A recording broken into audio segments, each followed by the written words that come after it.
channel again too, Peter. Exactly. We've been trying to get this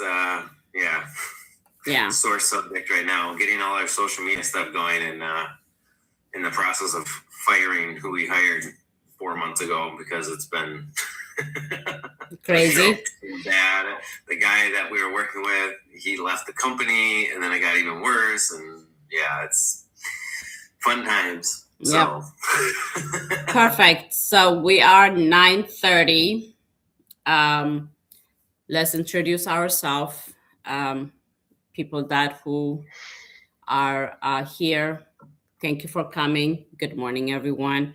This is Ida from Minnesota, and I am a real estate agent in the state of Minnesota, plus a property manager, and I am a CEO of Gojo Realty with Coldwell Banker. I do single, commercial, residential, condos, whatever you call it. I do give service on that, and we are here majority of the time on TikTok and the rest of the social media, YouTube and Facebook. We are here to literally to empower you guys, and also if you have any question, you'll be able to come and ask those questions, and they will be able to help you what we know. In the meantime, after you learn from us, one thing that I can say, you need to go and do your own research and have some idea extra. But we are here as much as we can. We will teach you what we know, and you go on from that. So today is all about communication. Me and Peter and Nick, we've been having a lot of issue that we hear from the buyers and sellers and agents and us ourselves. When we say stuff, a lot of people, they don't take us serious, or their communication some way or another disappear, and it can be misunderstanding, it can be not. But we are going to talk about in depth about communication when you are purchasing property. That is really an important thing for you to understand, and how you can communicate that you were not going to hear he said, she said, no, this is what you told me, no, this is what she told me. No, we don't want those kind of stuff. You don't want it to have, because it's not going to play on your side.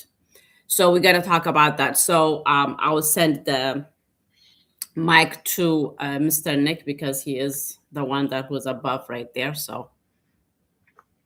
Well, thank you, Ida.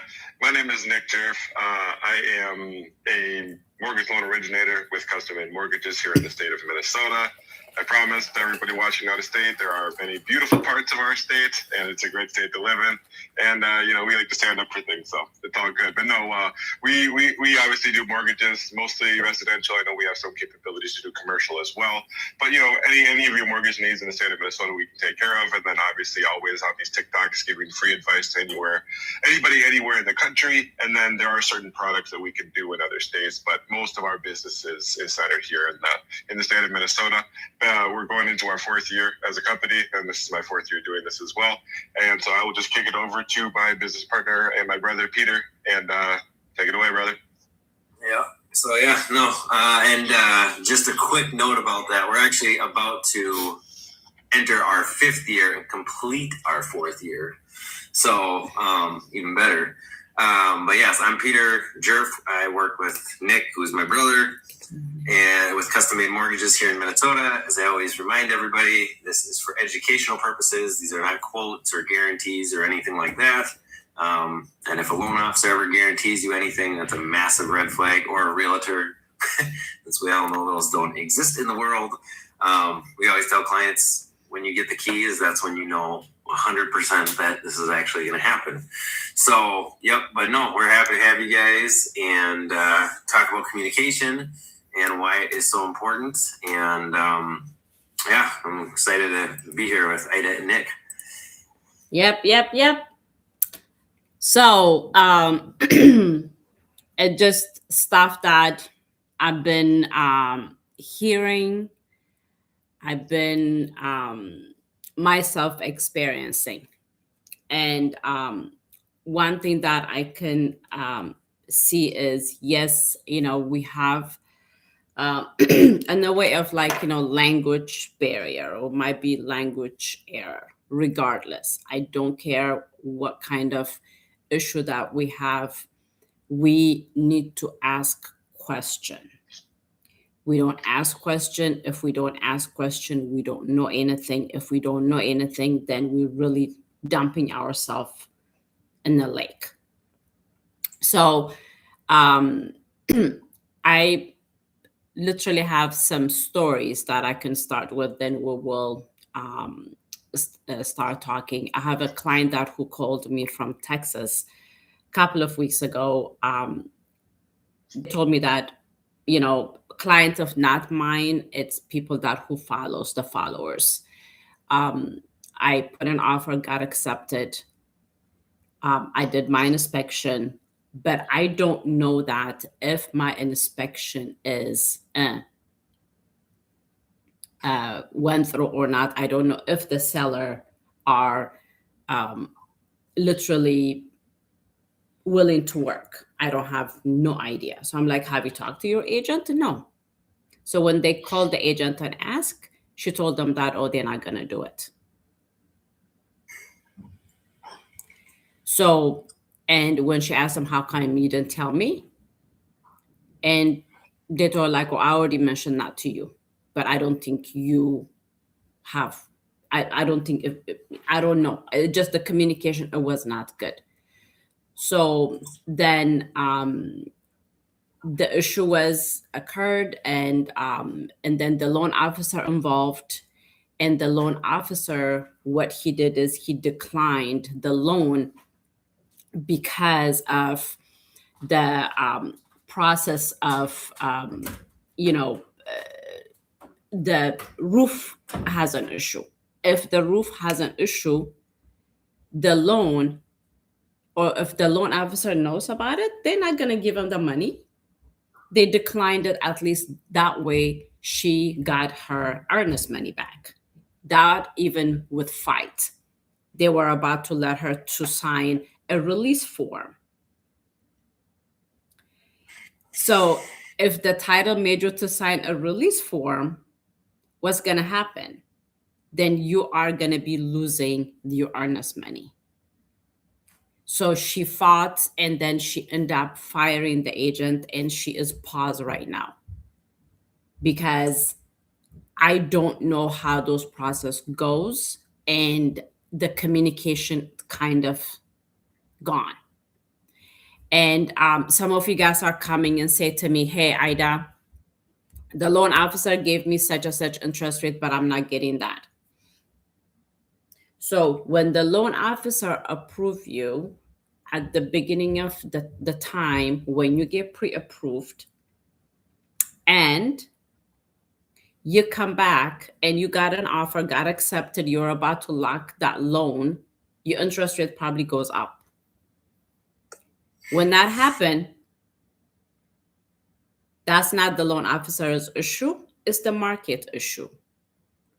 So another thing that I wanted to tell you, and I will stop because this is actually a part of the stuff that we really wanted to talk about. There are a lot of lenders are promising to give you a lower interest rate. There are a lot of them. And I can, if I'm a loan officer, I can give you, or any banks, they'll tell you, oh, I'll give you 5.5. But my interest rate might be lower than Peter. And then Nick might be higher. So you decided to go with me. But at the end of the day, when I do process and finish your stuff, you might gonna end up getting Nick's interest rate that what Nick has offered you. Without doing your paperwork, no one is gonna give you the right interest rate.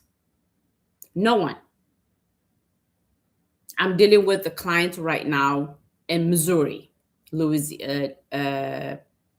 Columbia, Missouri. They are both of them are self-employed, but they got an offer for 5.9 interest rate. They have not even looked at their paperwork. They're telling me this is what I'm getting, and I'm like, "Are you pre-approved?" Yeah, they got my information, but what? Are they pull your credit? Did they look at your stuff, or are they gonna give me the 1 year bank statement loan? A 5.9 interest rate. And me and Peter, we just talked to someone yesterday about that. So I want you to understand the process. Like Peter said, we all are what? Salespeople. We'll give you whatever you want to plug you in with us. So I need you to really, really, really focus. Most of people right now, especially in our community, we are so ganging up about interest rate. Interest rate. I always tell you guys, when I purchased this house that I'm living in, my interest rate was 6.75. I refinanced it after 4 years that I purchased this property. So I will stop, and I really want you guys to help me. The loan side of the communication that it's missing.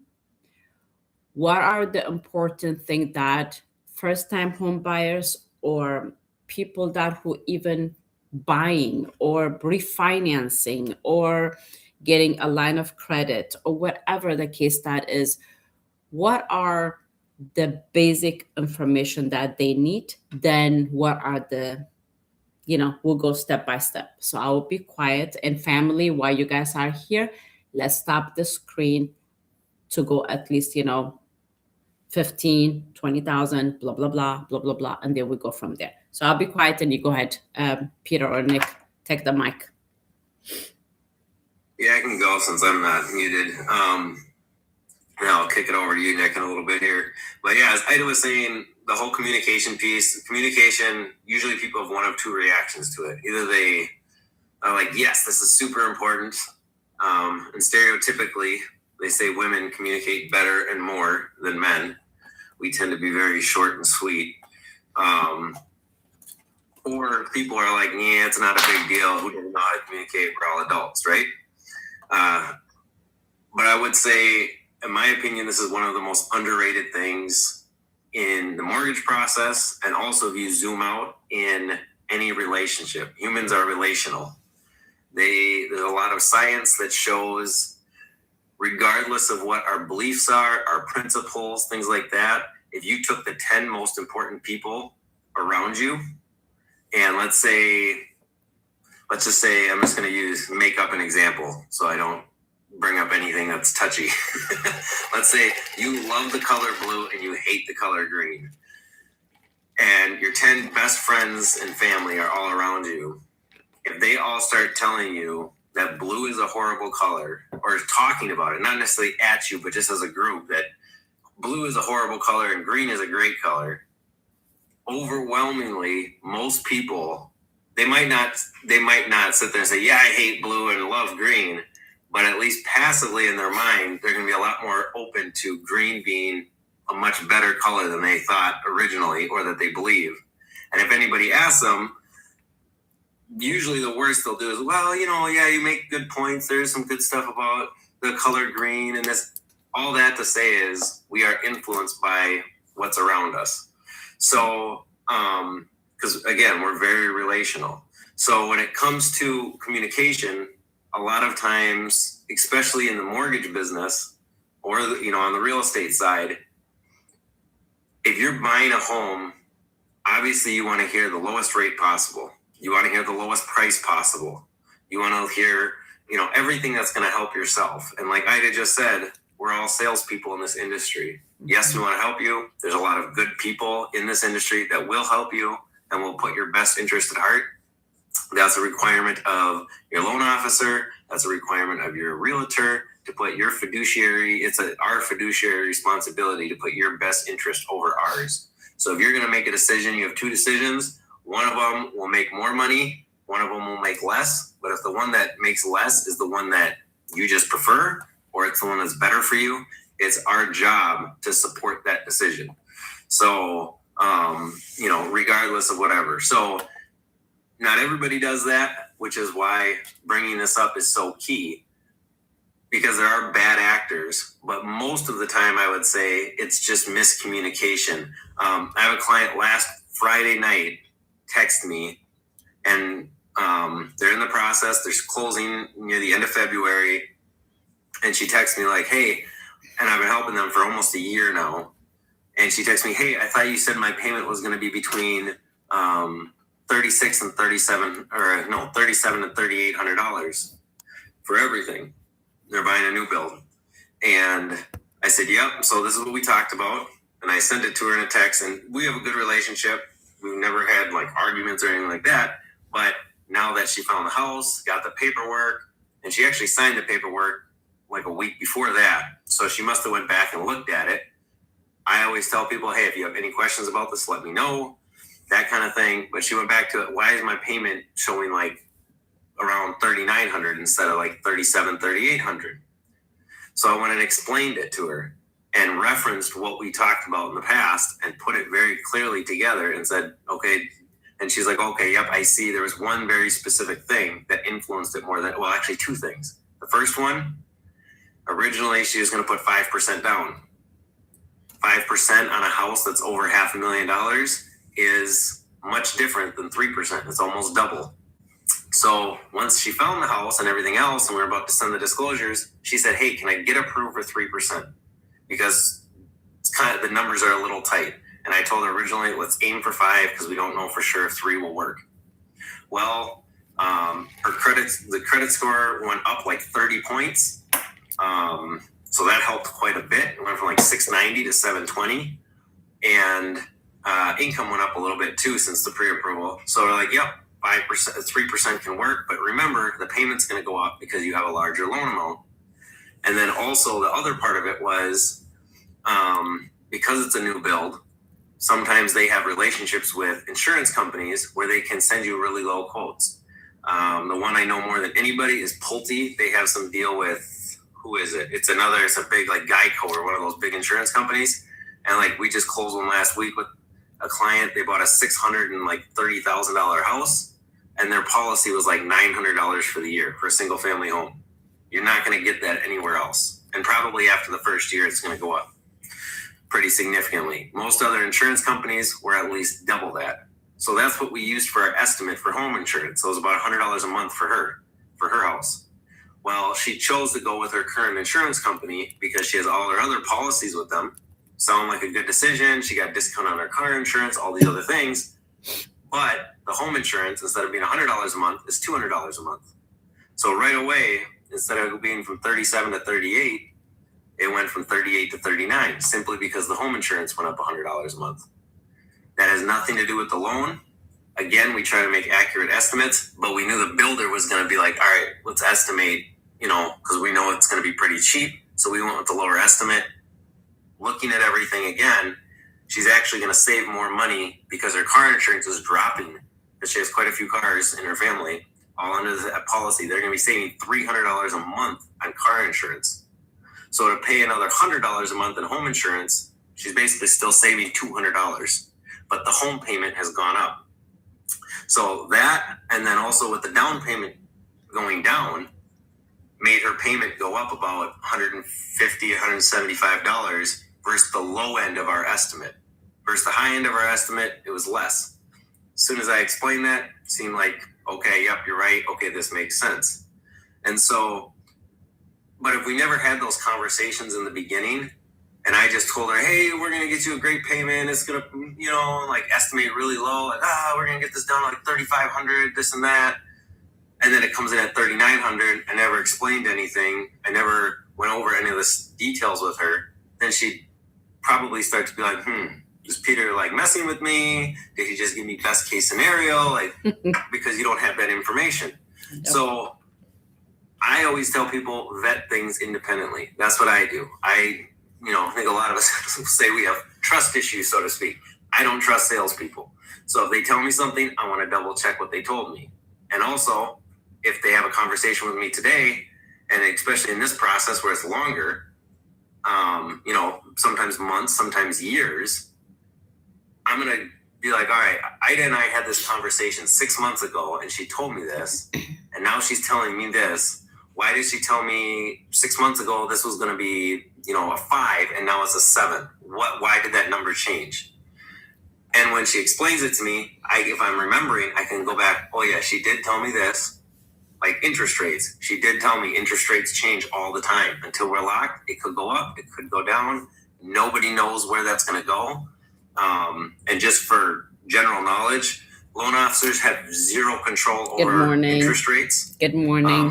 They do not set them. Those are set by the lenders, and there's a special team at the lender who sets that. And even most of the employees, even if you're in management, have very little access to that team. That team is like this special protected team. I know people that have worked at lenders for decades and in upper management trying to talk to people on that team, and they're kind of told like, you need to stop trying to like know so much, because that's their private information. The rates change with the banks and everything, but that team that sets the rates, they're looking at all what we call proprietary information, which is information that like how they're putting that together is specific to them, and they're not going to tell the public. So like if you ever look at ingredients on something, it says proprietary ingredients. Basically, they're telling you there's a bunch of stuff in here, but we're not going to tell you exactly what the measurements are. Because again, every lender is going to do the rates a little bit different for different reasons. So, So anyways, getting back to that whole story, the fact that we've built that communication over time, that helps smooth things out. And also know that like, hey, okay, I can trust Peter because I remember that conversation 6 months ago. And okay, yep, he did bring this up. He did mention this. And okay, this makes sense. And at the end of the day, that's what you want. You want to understand what's going on. Because as Ida and I will tell you, we're here to help you, here to support you. Our job is to walk you through the process like a guide and to help give you good advice. Your job is to make the decisions, and then you live with those decisions. So, we've had clients that they just want to buy the biggest house they can because they're competing with their sibling or their best friend or that person that they're frenemy that they really don't like, but they pretend like they like because they're in the same social circle or family or whatever. And those are the worst because they don't hear anything. They just hear, how do I get the biggest house? Because they're not buying it for themselves. They're not buying it for their family. They're buying it to try to compete with somebody else. And so they stop listening to everything and they're just, let's just move through this as fast as possible. And a lot of times those situations, after they buy the house, they have some major regrets. Yeah. But we can't stop you if it's, unless it's like illegal or something. But we're not going to sit here and say, we might give you our advice, like, if it was me, I probably wouldn't do this. Or if it was me, I would probably do this. Homeowners the homeowner's policy, that insurance policy that you get when you buy your house, you only have to pay for it once. The cost is relatively cheap. It provides you a lot of protection in case there's anything that was an issue with the property before you owned it. And you also usually get a discount on the lender's policy, which you also purchase when you do a loan. So you get a discount on the lender's policy and you get that protection. I've had clients, 1 or 2, that told me, nope, I don't want to spend the money on that. I think that's a bad idea. I think it's a very bad idea. Even if you have $1 billion, because one lawyer phone call, if something comes up, is going to cost the same amount as that policy usually, let alone paying them to go to court for you, file paperwork. You could be thousands of dollars deep into that in very, very quickly. But anyways, the clients that really don't want to do it, all right, here you go, boom, boom, boom.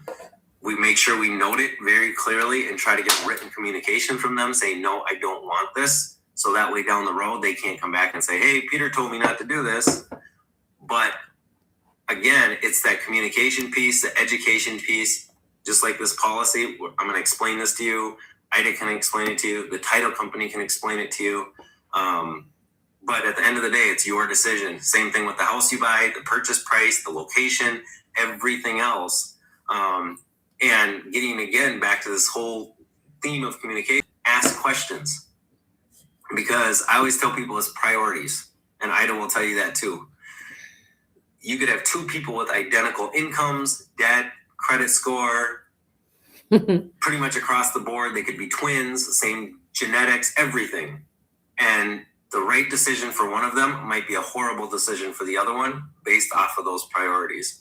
So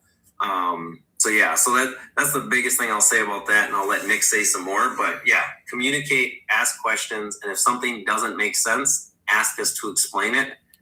Because again, we can think through that, or we can explain our thought process on that. And that's the last thing I'll say is red flag is, in my opinion, is when you ask somebody something and they cannot explain why they told you what they did, or you can tell it's not true. They're just making something up. So, but I'll let Nick take it from here. Well, thank you, Peter. Those were very good examples and good points that you bring up involving just the importance of communication. I thought you and Ida both mentioned some very key things in this process. To throw it back real quick to a thing that Ida mentioned at the beginning, she said, everybody is very, very, very focused on what is my interest rate, what is my interest rate, what is my interest rate, and it's just the one thing that I think, our community and, home buyers in general know to look for. So obviously people are shopping around lenders, trying to get the lowest interest rate. However, like Ida was saying, sometimes people will come in and promise you this interest rate without getting your documentation. And then they get your documentation and it changes, right? So by human nature, and this very much has to do with communication, we like to tell people best case scenario, right? Somebody asks, hey, how you doing? Hey, I'm doing great. You might not be doing great, but you don't want to get into it with them. And again, we just want people to think we're doing well. If I ask somebody, hey, how much money do you make? I make about, $10,000 a month.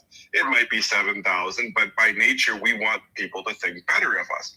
Just like that with the lenders, what is my interest rate? Well, they're going to quote you best case scenario.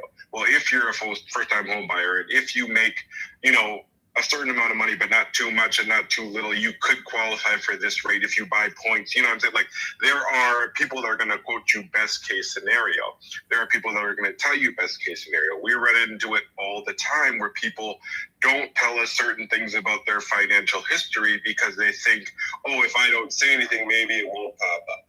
No, it'll pop up. And that's why it's so important for us to get all of your documentation, take a look at your whole financial picture, and then, digest that and give you, okay, this is what's going to be realistic for you. This is what's going to be best for you. And I think there's a lot of things that are more important in the course of a mortgage process than just the lowest interest rate possible. I mean, if I were to go out shopping for a home and I found a home that I love, and sometimes that's not easy to do, and I want to put an offer in, yes, how much I pay every month matters. Yes, my interest rate matters. But what matters more than that is certainty of close. What matters more than that is the trust that you can put in your team to get it done, to be honest with you. And I sit there and I think, okay, Ida will be the first one to tell you this. When you buy this house and you get a 6.5% interest rate, 30-year fixed mortgage. All right, I'll just tell you right now that the overwhelming odds are that's not going to be the final mortgage of your life. Okay, you're either going to move, you're going to buy a bigger house, you're going to buy a smaller house, or you're going to refinance. I don't even know if we've seen a scenario in 5 years of doing this where somebody's just like, this is my rate forever and I'm done. You know what I mean? So again, yes, it's a big decision, but on the flip side, that's not what you're going to be locked in for 30 years anyways. The overwhelming majority is that you're not. I'd also brought up a very good point about there being a language barrier in in some instances, and with a lot of the clients that we work with. And, it can be an issue sometimes to run into. So if you find yourself working with us and English is not your first language, you may find that Peter and I ask, very specific questions and sometimes very obvious questions just to make sure that we clearly understand what you're saying and what you're wanting, because we have to take the information that you give us and then communicate with all the different parts of the loan process, right? So while you just communicate with your loan officer and your realtor, we're behind the scenes talking to our loan processors. We're talking to the title agents. We're talking to the homeowners insurance agents. We're talking to the account executives and the underwriters and the senior underwriters and the junior underwriters at the lender. We're talking to, working directly with title agents, making sure everything's squared away. So if we get something wrong on our end, it affects the whole transaction. So when there is a language barrier, we want to make sure that the communication is clear. In our initial phone call with someone, our first time we meet them, we ask them, what is your preferred method of communication? Do you want us to call you? Do you want us to text you? Do you want us to send it in email? What works best for you? Because while I might prefer to call people, you might prefer text message, so you have time to think about it and then respond. That's fine, because we want to meet you where you're at and go into what you want. So I thought that, what I just said about the language barrier, what I just said about the interest rates and the hyperfixation on that were very, very good points to bring up, because it's timely and it's important, but it's not everything in the conversation. And then Peter, I thought the last point that you brought up, where if somebody's asking you to do something and then you don't understand, so you ask them to explain why they asked that, and they can't explain, like, that's such a good example of a red flag, and of something that you want to say, hey, wait a minute, what are we doing here? Because there should absolutely be a reason for every piece of communication. That kind of just my thoughts on the general importance of communication to, if you think about my YouTube family, someone, can you guys hear it? What is our goal? Well, everybody's goal on the transaction, right? Ida wants to close on houses. We want to close loans. You want to move into your house. Yes, wait, nobody. I had some issue earlier. And with the proper amount of communication, we can absolutely get there. With the proper communication, we can absolutely get there. We're all working towards the same goal. We're all on the same team. Thank you, Danny. You don't challenge, you don't ask questions, but I think it's very important to understand that, hey, we're working in your best interest. We're professionals in our field. I don't know if we're not supposed to call ourselves experts, but we do this for a living, and so it is very important for you to understand that, hey, like, we see this every single day. So if someone comes to us and they want to quote but don't want to submit us documents, kind of to talk about what I just said, it's almost impossible to do. We can give you a general quote, but if we don't know your credit score, if we don't know your income bracket, if we don't know, if you have a home already, if you're a first-time home buyer, or if this is your second or third home, we can give you a general quote, but at the end of the day, like, we can't give you any specifics. And so, specific situation, it matters for us to have that documentation. And if you come to us and you fill out a loan application, you submit your documentation, it'll be a matter of hours before we have an answer for you. But if you come to us and you say, hey, like, I want to do this, like, what are the rates at right now? And don't give us anything, we can give you a quote, but again, like, there's no guarantee that it's going to be accurate. Exactly. And I would, just to be a little picky, I wouldn't call it a quote. I would call it more of a guesstimation. Yeah. Well, yeah, no, quote being very different than a pre-approval. Yep. Yes. Yep. Yep. Yeah. So you guys hit it on the spot. So that is the big thing. It's not about people like us as an immigrant, or people that even lived in the US, born and raised, the citizen of United States. There is misconception of process. So in order for you to get hired for your job, you have to make your resume. You better be experienced in that job. And you go through your interview. And if they like you, they will hire you. Then after you get hired, you have to produce what you promised or what you said that you can do, right? So this is the same thing.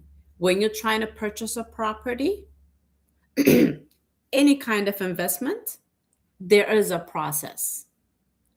None of us know how that process goes. Yesterday, when I started talking about this thing, we had close to 38 people. Right now, we're 35. So my question was for them, when you purchase your property, do you remember the process? Do you remember what you signed for?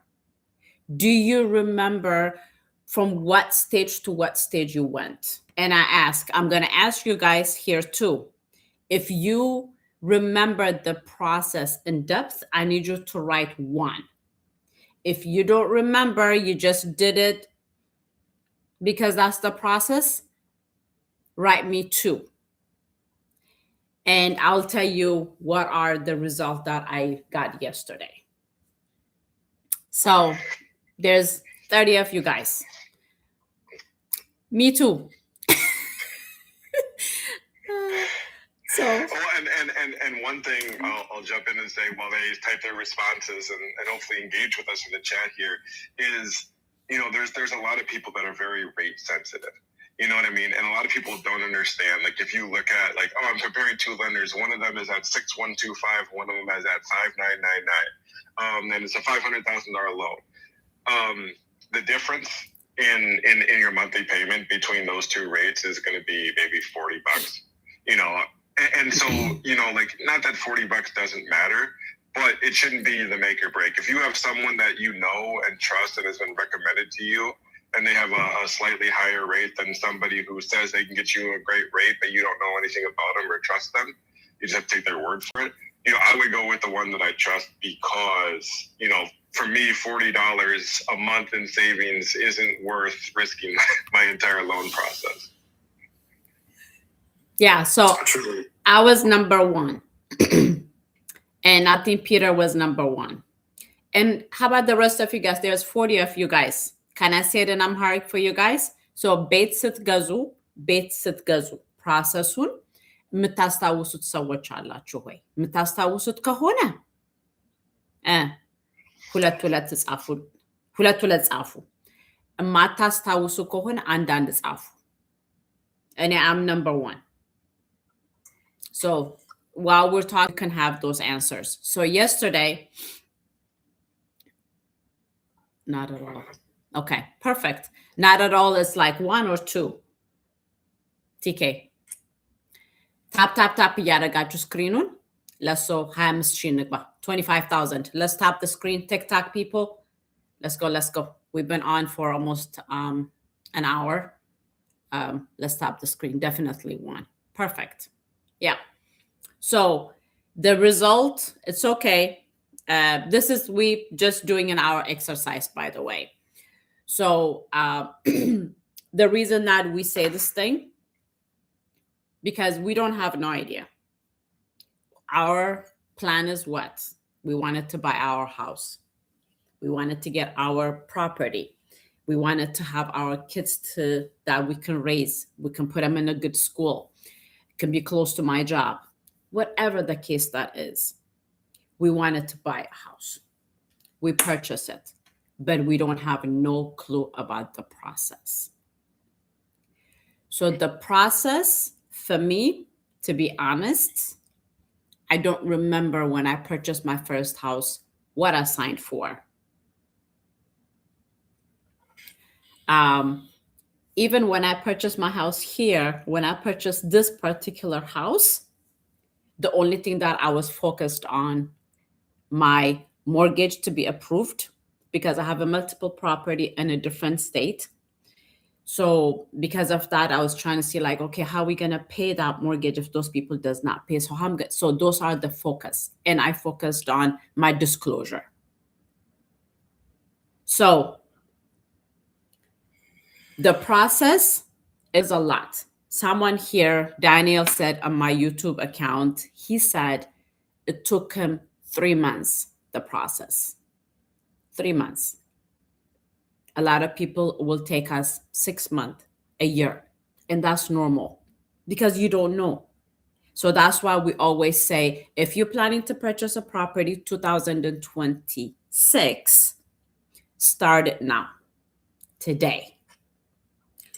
Understand the process. Understand from what step to the second step, from the second step to the third step. So I can tell you something.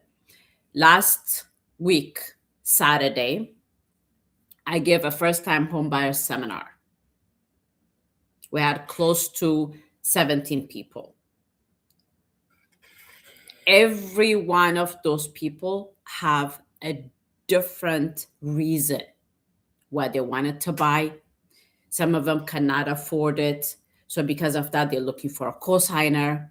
And a couple of them, I think they wanted to buy with their kids because their kids are grown, they're in college, so they want them to have their own this and that.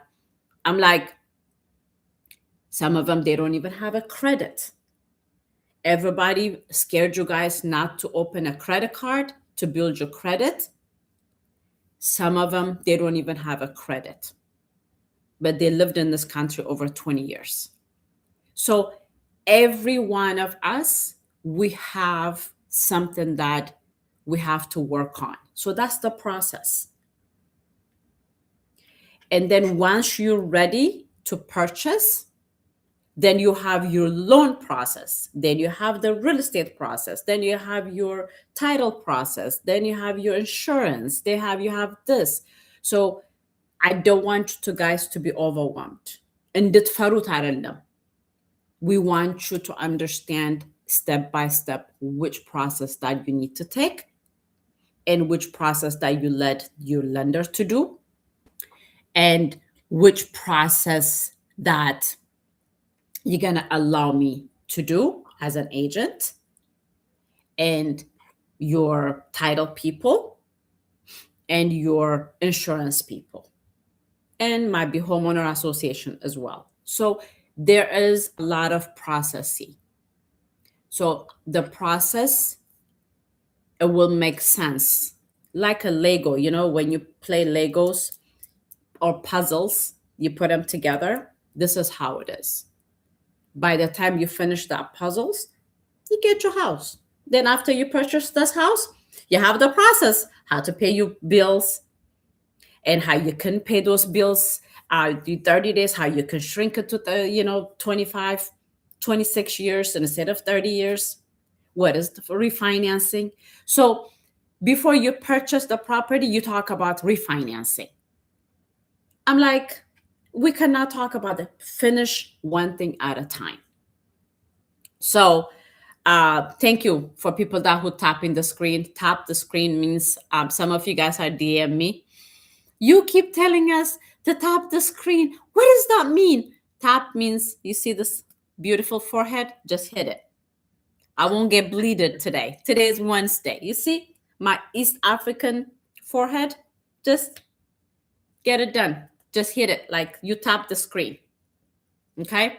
If you tap screen, and I really want you guys to push it to at least 30, 40,000. All of us, let's contribute that. So we're talking about communication and the process of communication. I want this thing for you guys as a loan officer to explain on your side, and let me do it on my side. So people that just joined us, we are here always talk about real estate, investing, empowering you guys to be what you want it to be, living the great American life, having your own house and, wealth build, all that crazy stuff. So my name is Ida. I am a real estate agent, state of Minnesota. And plus I am a property manager and I am a CEO of Gojo Realty with Coldwell Banker. And follow us if you guys are wanted to follow. And we have a couple of videos that we put it in. Please go ahead and like and comment on this video if that is really helpful for all of you guys. We are here with YouTube, Facebook, and TikTok, and every Wednesday we're trying to come and talk to you guys about mortgage, especially mortgage. They are the mortgage experts, not me. I'm always talking to you about what? You buy this, please watch your contract, don't sign this, please this and that. I do those things. So every Wednesday we bring the experts, especially mortgage experts, to come and talk to you guys about what's out there in the market. What are questions that you have? What are people are telling you? Social media, they talk about a bunch of BS, to be honest, just saying it. Good morning. So I want you to have an idea. It is really true what's out there. A lot of people are telling us a bunch of different things. Oh, they said that the market is going to crash. Let it crash and see. I'll be the investor. And instead of me buying my property in Mexico, I'll be investing in Minnesota. So I want you to have this oomph, and I want you to feel good about yourself and do what you need to do. So as an Ida, being a real estate agent, one thing that I want you to watch out or have a really good communication with your agents. Anytime when you sign a contract with your agent, what are the stuff that you're signing? Ask those questions.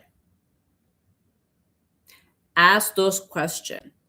I heard that some of the agents, they're charging flat fee if you decided not to work with them in the future. You hear me? Flat fee from $2,500 to $5,000. So what you're signing, you need to know. 1. 2, when they put an offer for you, make sure to review those offers with your agent before you sign. A week ago, someone called me from Maryland, told me that an agent, not in Maryland. Where is she from? I don't remember where she's from.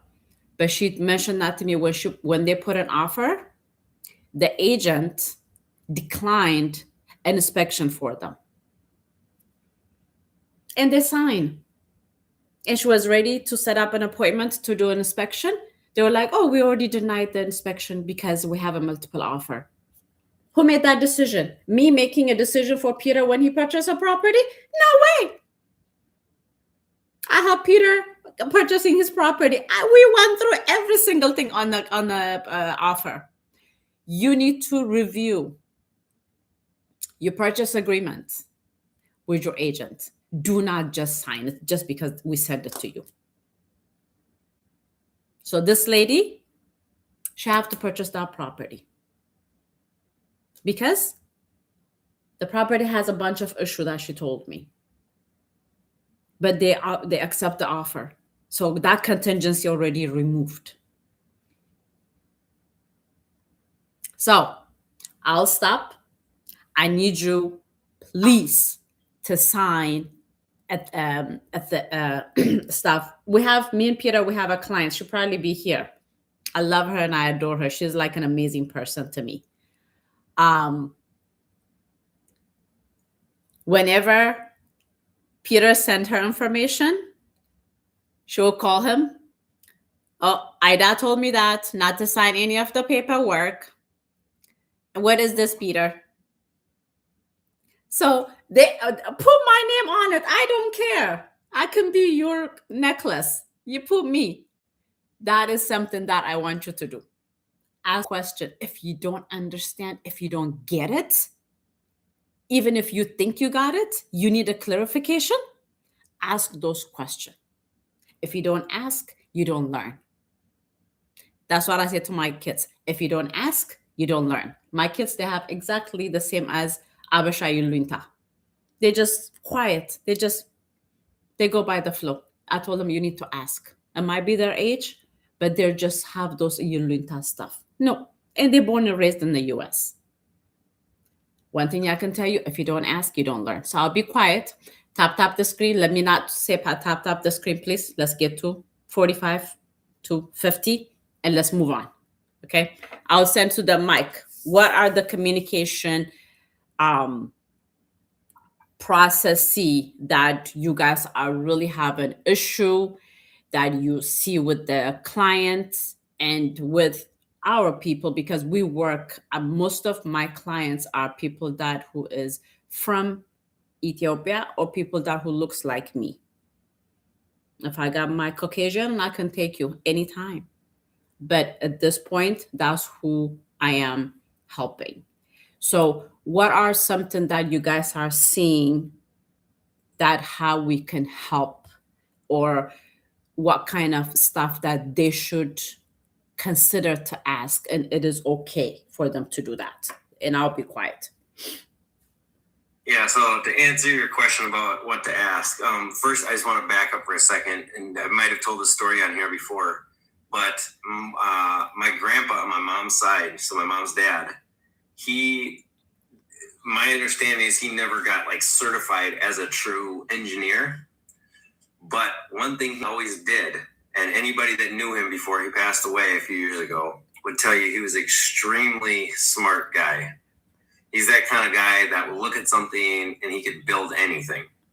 So he'd figure it out. And I'm not talking like little things in his garage. I'm talking, well, he literally built a 2-story garage that had, I think, 3 full rooms upstairs. Like, built a giant cabin that's worth probably now, well, very expensive up on the North Shore. Anyways, all this to say, in his profession, he was, I forgot exactly what his role was, but he worked with engineers, but he's more like a support staff.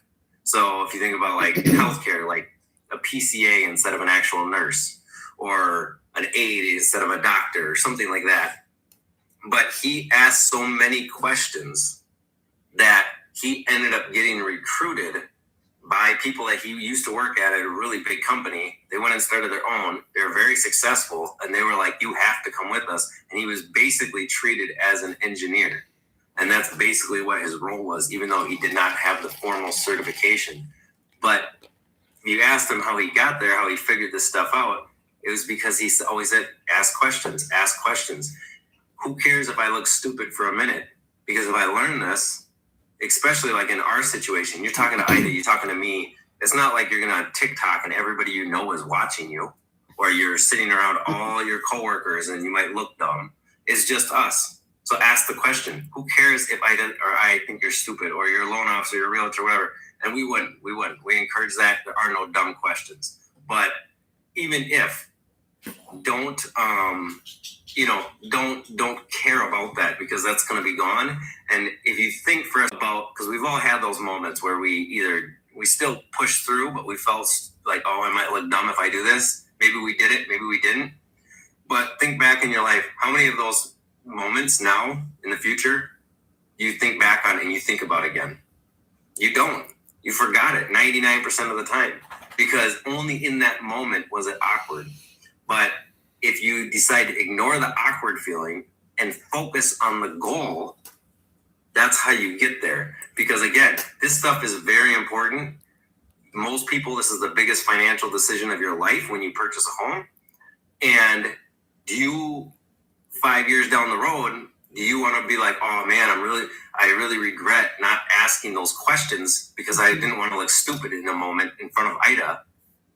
Or am I happy that I asked the question, even though it felt awkward, because now look at the home I'm in. Now put yourself in that situation. You have 2 paths. They go different directions. One, you didn't ask the question. Ida doesn't know because you didn't ask. Again, we're trying to help you guys based off your priorities. So if something's really important to you, or she doesn't know a certain aspect of things because you didn't tell her, and so she's like, okay, yep, we can do this. And you're like, wait a second, this doesn't match up. Why are we doing this? Oh, I don't want to look stupid. I'm not going to ask. And then you just go with it. Now you're stuck in a home that you don't even want to be in, maybe. And that's a very common situation. They say 75% of home buyers, first-time home buyers, have some sort of major regret, either with the real estate agent or with the financing, or both. And a lot of times it's because you work with people, and on our side as professionals, we can kind of get going because we do this all the time. So it's really easy. I can sit here and talk about mortgages for hours. I talk about it so much, my 3-year-old is talking about mortgages now to other people and using financial terms. And not usually right, but they're like, how does he know about this? He was talking about this and this, like these mortgage terms. They're like, I don't even know what those things mean. Just because we talk about it so much. And I'm sure Ida's family, just being around it, same thing. Yep. So we're going through the process and we're going to ask questions. Does this make sense? Do you understand this? But we don't know what you fully understand and what you don't. So ask those questions, because again, in that scenario, you didn't ask the question. Now you end up with a house you didn't really want. Now you're kind of like in this, like, I know I should be happy, but I'm not, and if that's you can't change the past. You just got to do better next time and going forward. But if you ask that question, and maybe this is somebody on here or people on here, where you ask those questions and you're like, oh, I'm really glad that house we were going to put an offer on 3 years ago, 5 years, 10, 20 years ago. I'm really glad we did, because I asked my realtor that question. I asked Ida that question. And now look, we've lived here for 10 years in a different area, different school district. This school district ended up being way better. We have best friends down the street. We would have never met them if we bought that other. Like, there's so many potential things. And also, we love this house. We still love it 10 years later. This is amazing. We did an addition because we didn't want to move, even though we wanted a bigger house. Like, the opportunities are endless, but you have to ask those questions, because no matter how well-intended your loan officer, your realtor, anybody is that's helping you, we're not in your mind. We don't know unless you communicate with us. So, and on our end too, again, like I said, we have to ask questions. We can't just treat everybody the same. The person that wants to buy the $1 million house is a very different process from the person that wants to buy their first-time home buyer townhome. Person with 6 kids is very different than the single person. All those things are different. So we're trying to adjust for all that. And if you guys can help us, then that it's mutually beneficial. Process goes smoother, it goes better, and you get more of what you want, and it's higher quality. So again, going back to my grandpa, I'm trying to remember what he invented. There was something that he invented for the big company he was with. I can't remember right now, but I didn't know this until recently, actually, because my mom told me. And basically, the company stole it from him. And it has something to, yeah, it was a big, he would have been worth, probably made like $50-100 million if he actually got credit for it. Anyways, that's the past. It was like 50 years ago. But that was part of the reason that the guys that started the new company went and got him and said, you need to come join us, because they're not, yes, you've learned and you've built yourself up. And so they're not honoring what you've made of yourself. So come work with us. We're going to pay you right. We're going to give you the job that you actually want. And he could fully realize those things. But that would have never happened if he didn't ask questions, because he would have just sat at the same level and worked at that level probably till he retired. Instead, he became very respected among the people he knew and everything else because he asked questions. So in our mind, I'm going to ask a stupid question. People are going to lower their opinion of me. But guess what? You do that long term, he became very respected because of that. So I know I kind of went out long on that. But getting back to Ida's question, which can you remind me specifically what you asked me, Ida? I'll remind you, but on the top right there is only 24,000. My goal is to do 10,000 every time when I'm on live. I'm not asking you no gift, asking you anything. It's just the algorithm to go a little bit far out, that we can help the community who are looking for this information. So if you can help me, there's 46 of you guys. If you tap the screen at least 30 times, we might gonna push, as much as we can. There's a couple of people who is tapping the screen that can help. And also, I don't know if you know that TikTok already sold, and the algorithm is kind of stuck right now. So that the the reason that I went on live yesterday because of this issue, because I could not go on live on this past Sunday because of the issue that it occurred. So if you can help us, like, tap the screen, doesn't cost you any money. Just tap the screen 30, 40 times. And then after maybe 10 minutes, we will take your question and we'll answer. Okay. So my question was, Peter, what is communication means to you when you process the mortgage? And what kind of communication do you need from me as your client? Okay. Yes. No, those are two great questions. So to me, that question, communication, is, and again, I've probably said this before, but I don't think anybody can hear this too many times, is if you think of communication, think of it like the blood in our body. You might have Einstein brain, you might have the best lungs in the world, the best heart, the best liver, everything, right? But if your blood in the human body, we are constantly making new blood. We're constantly getting rid of the old blood because it's getting worse, and cleaning it. Our body is doing that 24/7, 365.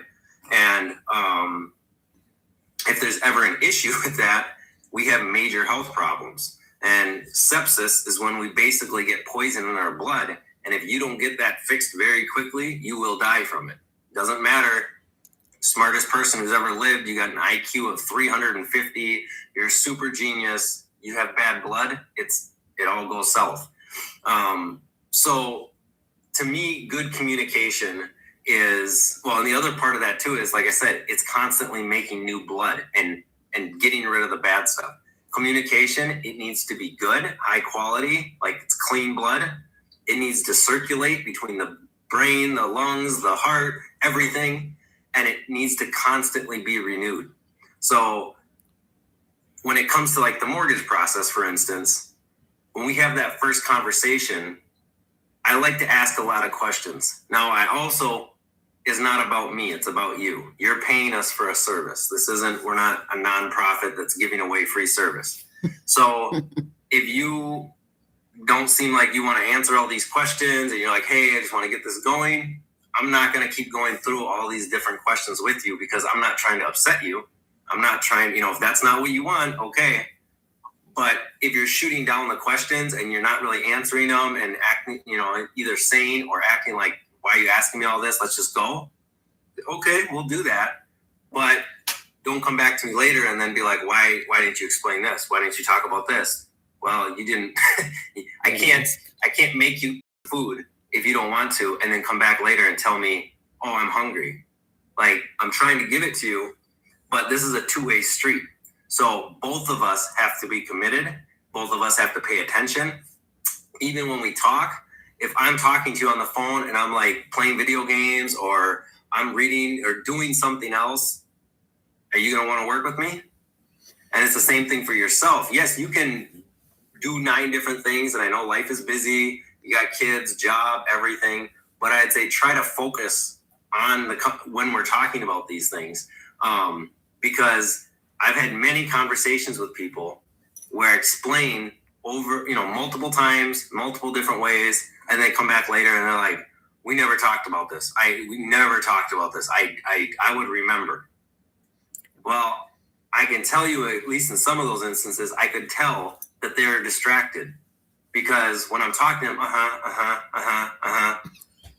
I could tell them, hey, I just won $1 billion. Like,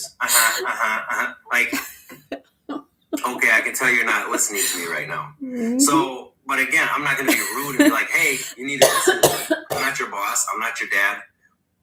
But again, that's where both of us need to be on the same page. Yeah. And so you can learn it. So I make sure I convey it. It's on me to try to be as clear as possible.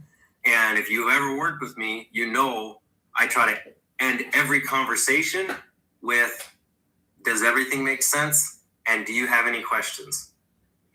Now, as a professional, a lot of people hate asking that question because if you ask another question, now I got to talk to you for another 5, 10, 20, 30 minutes. Yeah.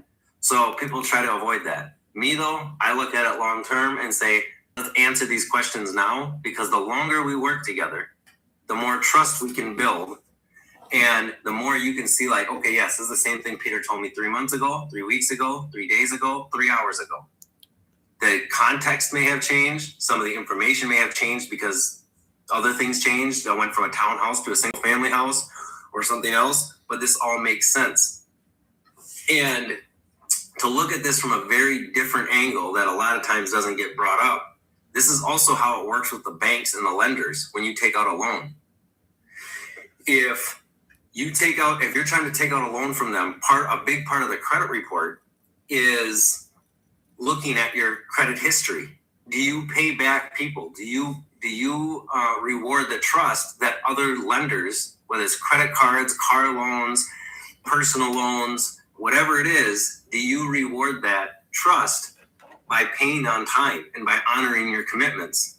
Now, again, life is messy. Just because you missed a payment or you struggle to make payments doesn't make you a bad person, but that's what they're looking at. Because if you were lending your money and, as a business to try to make some money, and so you're charging interest and things like that, you are going to look at that and say, well, Ida, look, I've never borrowed her money, but I know 10 people who have, and they all told me she paid them back on time, and a couple of them she paid off early.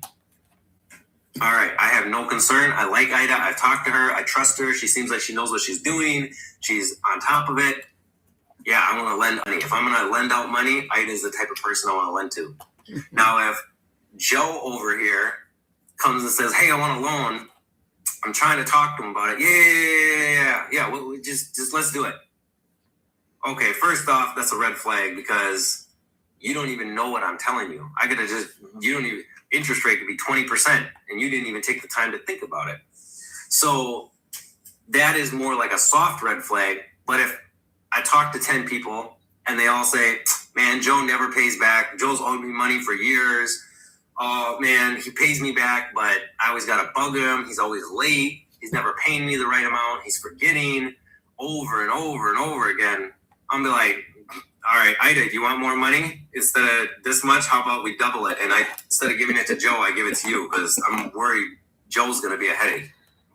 So if we think about that, because a lot of people call me, especially first-time homebuyers, and they act like the lenders owe it to us to give out the money. Like this is the government with our tax money, and we're trying to get what we're owed back. Nobody owes you anything in this life. And as our old partner Ali used to say, nobody loves you except your mama, if you're lucky. Nobody's going to sit there and just go out of their way to take care of you. So while yes, this is obvious if we think about it, when we come with that frame of mind and we take it seriously and we pay attention to what we're doing, the process goes way better. And also if there's issues or there's a question or there's something that you personally just don't like or prefer, we talk about it at the beginning. Because as Nick said, we get clients all the time, even people that understand this. Even there's realtors I work with who have owned dozens of homes and help people and stuff. And they'll even text me like, what are the interest rates today? And now we've usually had that conversation. Like we all know that there's not one interest rate. Even I was talking to a client last week, there's like 10 major publications that all produce interest rates and they're all different every day. Last Friday, one of them posted that the average interest rate is 6.7%. Another one posted that the average interest rate as of Friday was 6.19%. That's over 0.5% different. Wow. Why? Because they're measuring it differently. So let's have that conversation. Why are all these different rates coming up differently? Why is my rate different than my best friend? Why is my rate different from my other friend who just bought a house through you a month ago? We can answer all those questions, but if you just hold it inside and my friend bought a house through Peter and Ida a month ago and their interest rate was better than what they're giving me, they must not like me. Don't assume, don't make something up, ask us. And if somebody's not being honest with you or they're playing with you, you usually be able to tell pretty quick because they're going to get really offended or they're going to change the terms of the conversation and all these other things. Whereas somebody who's trying to help you, they're going to, let me explain this. Let me break this down for you and show you. and they're going to hold their ground on what they know is true. And they're also going to be basically like, yep, this is what changed. This is why this is different. And it should make sense. So, but again, both people have to be paying attention and engaged for that to happen. And the other part of that too is we give you so much information that is not regular information that you get every day. So you're not going to remember it all. Yeah. So even myself, a few of the conversations I've had with clients recently, I'm like, okay, I need to put more of this in writing to just to them. Because some people learn better from reading. Some people learn better from hearing. You learn best when you hear it from multiple angles, when you read it and you hear it. So Ida was reminding me of that, like, make sure you're sending this stuff out. Make sure you're sending these details out. Because even when both people are well-intended, sometimes there's miscommunication. Sometimes one person forgets something. I know with us, you can ask Nick, and I include myself in this, but I keep bringing up, we need to make sure every single file, we put a note every single time we talk to somebody, even if it's just to say, hey, how's it going? And they say, I'm good. And that's it.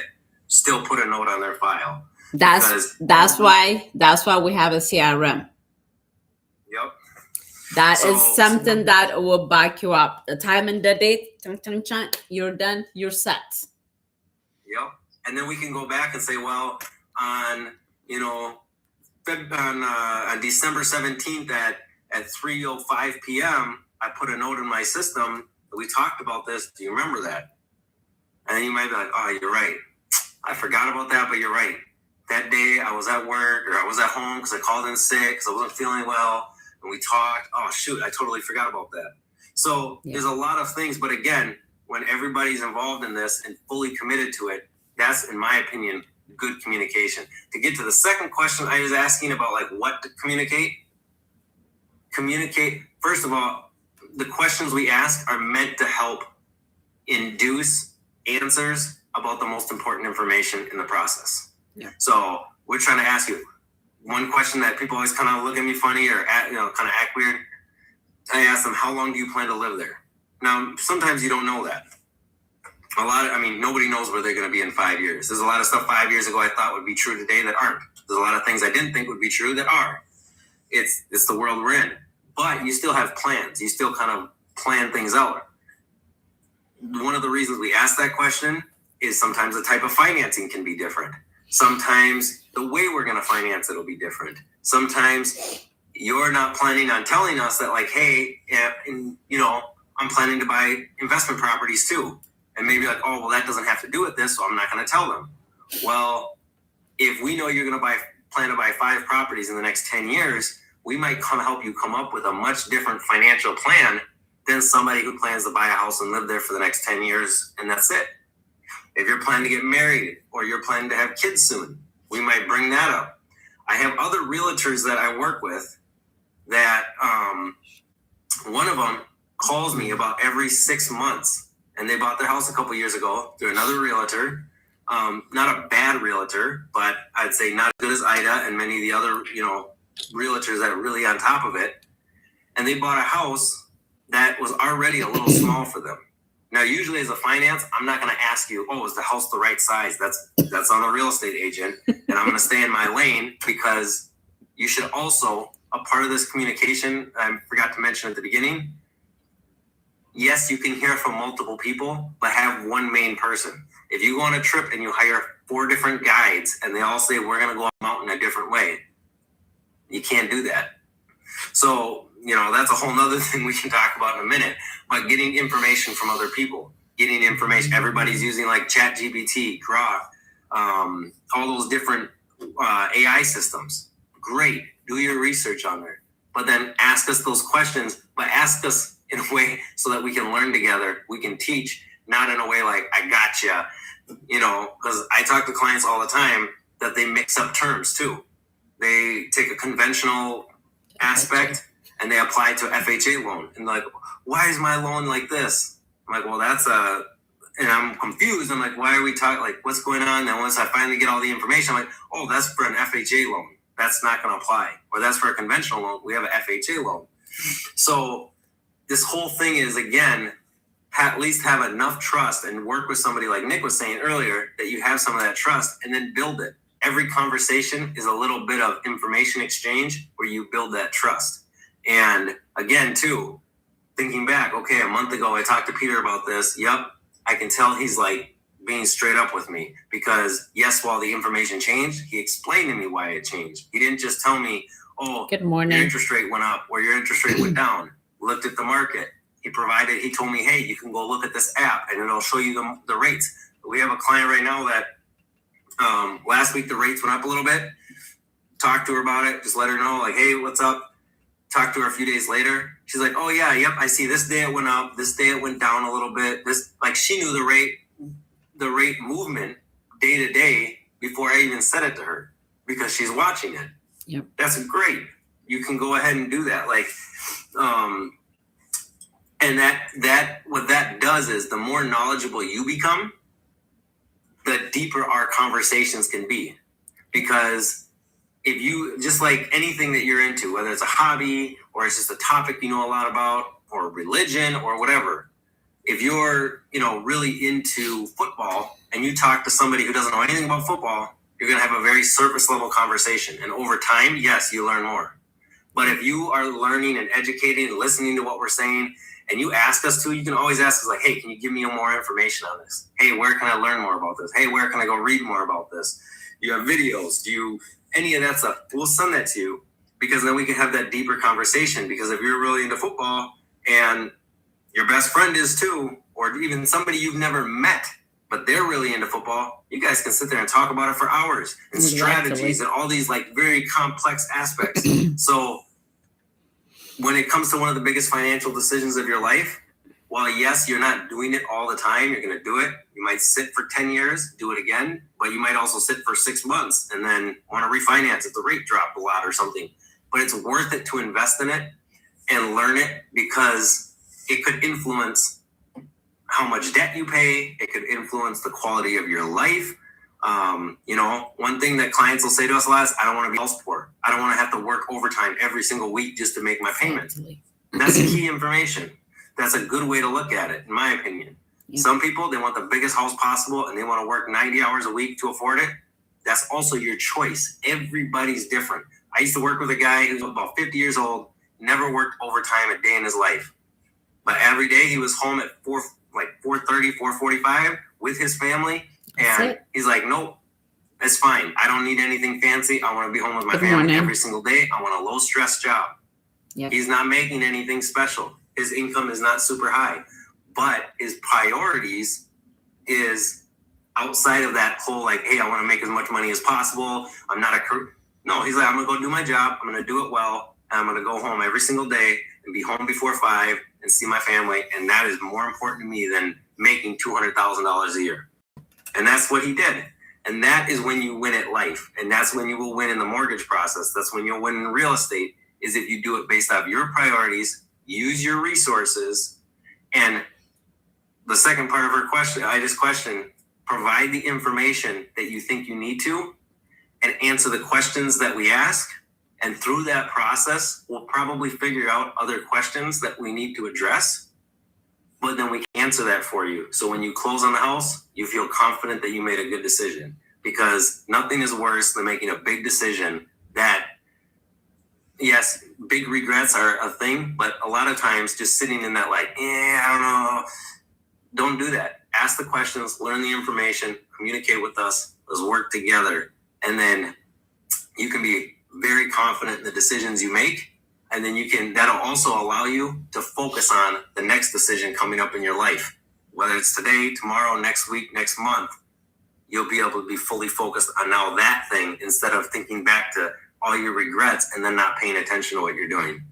So that's my question to that. And then I see Nick just respond to somebody. Which one is better? Oh, home equity versus. Yep. So as Nick was saying in the chat through the company page, all depends on context. So we're not trying to give you like a unclear answer, but the truth is it's going to all depend on your situation. And there's a lot of questions that we need to ask. In any situation, when somebody helps you, the first thing they should do is listen to what you have to provide. Because if you come to me and say, I need a car, unless you're just really open to anything, I should probably ask you, like, are you looking for a family car with 3 kids? Do you have, my family, we had 7, we had a big van. Getting a regular SUV was not an option because half our family wouldn't fit in it. So if you go to a salesperson like, yeah, I need a vehicle, and they just set you up and they give you a 15-passenger van and you're a single person, you're gonna look at them like, are you drunk? And so obviously there's a pretty obvious answer, but if we start to think in that way, we realize, like, okay, yes, we have to have an exchange of information, and then we both build off of each other. Because you tell me something, I'm like, okay, all right, we need to ask you this question then about your mortgage. I didn't need to ask you this question about the property you're going to buy. And then we give you that information, then you might say, okay, actually, this has changes something in my mind as far as what I'm trying to do, because I didn't know that. So, okay, actually, now let me give you some more information, and this is going to change the situation. So that back and forth is huge. And yes, you can skip past it. Yes, sometimes it's tedious, and it's, you might need to have a long conversation and figure some things out. But one of my favorite sayings is, how come there's always time to redo something? No matter how much you rush, if you break something or you do something wrong and you got to go back and fix it, usually it takes more time than if we just slowed down and did it right the first time. And Nick and I have an uncle that's a world-class snowmobile racer, professional, before, back years ago. And he always said one of the best pieces of advice he got from another well-respected snowmobile racer who was before him. He said, slow down, you'll go faster. And he actually won a really important race to win a championship, the race before the championship, to get there, because that's what he did. And everybody else was going faster. A lot of people crashed. And why? Because he was looking at his environment. He asked questions from the people at the racetrack, realized the situation and how the racetrack was built, and the weather and everything else that influences how you drive in a snowmobile when you're doing high-speed races like that. And realized that the first corner was super slippery, even though they got spikes in the track and everything else. And so he said, all right, I'm going to slow down going into this. Everybody else said, that's stupid advice. We're all going to do what we normally do. And a bunch of people crashed. He ended up in like second place out of the first corner. So I'll let Ida and Nick chime in. I don't know if Nick has anything more to say, but yes, it's the overarching theme of this too, other than communication, is, if you notice, is engaging with it. Because if anything you do, it's like practice. You do something, you start to learn, oh, I didn't even realize that this comes into play. I didn't even realize that this factor influences things. And then your mind starts to work, and you're like, okay, actually, I got to look at this and look at this. So, and it'll definitely benefit you. But go ahead, Nick.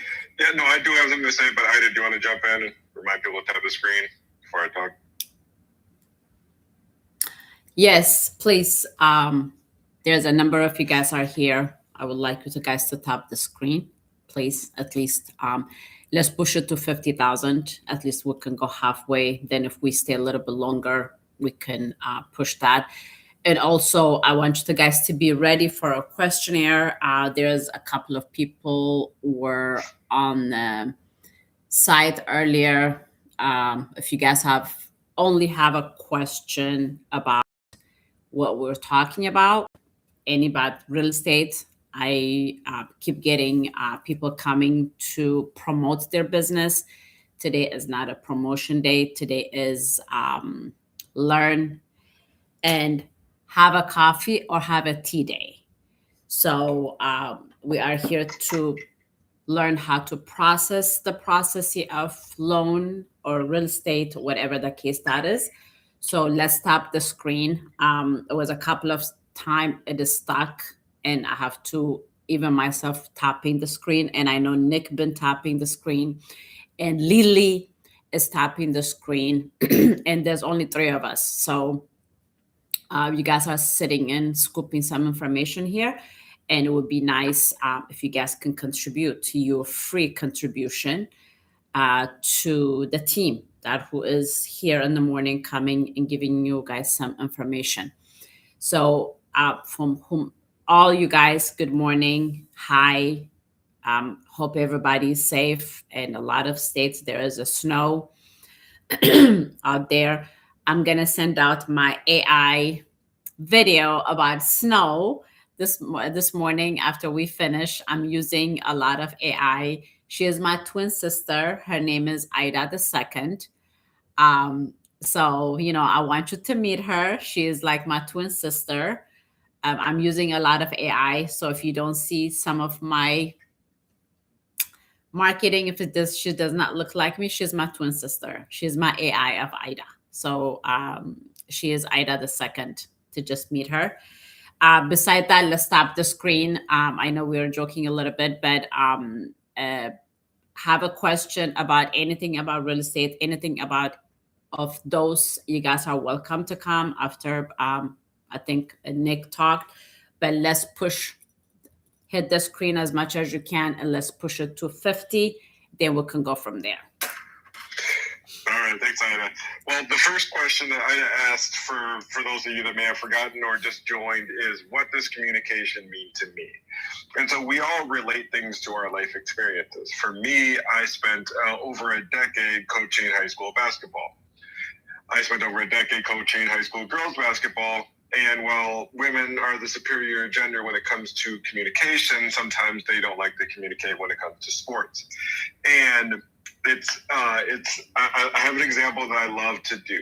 And I would take usually the best player on the team, because if you make an example of the best player on the team, everybody else listens. If you pick on the worst player of the team, it may not hit home the way you want it to. But I would take the best player on the team and I would put her on one side of the court. And then I would take another player and I would put her on the other side of the court.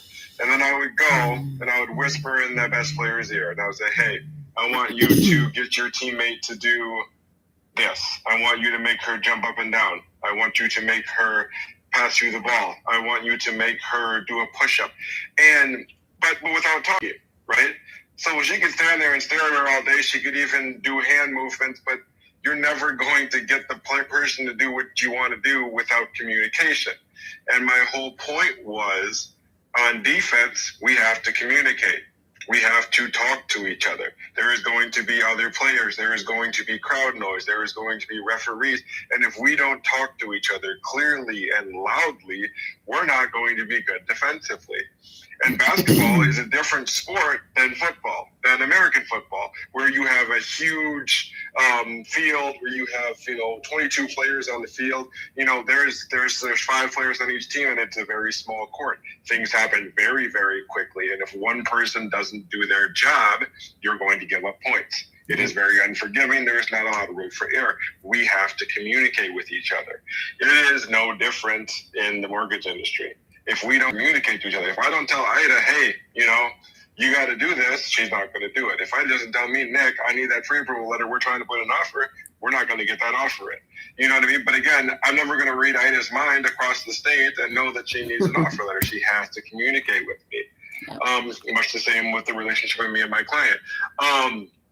The way I like to think about it, and sometimes what I tell my clients is, if you go somewhere, if you go to a car shop because your car is broken and needs to be fixed, you may have varying degrees of knowledge about cars, right? You may know that you need a new alternator. You may know what an alternator does, and you may know about what that costs. You may know nothing about cars besides, that there is an engine.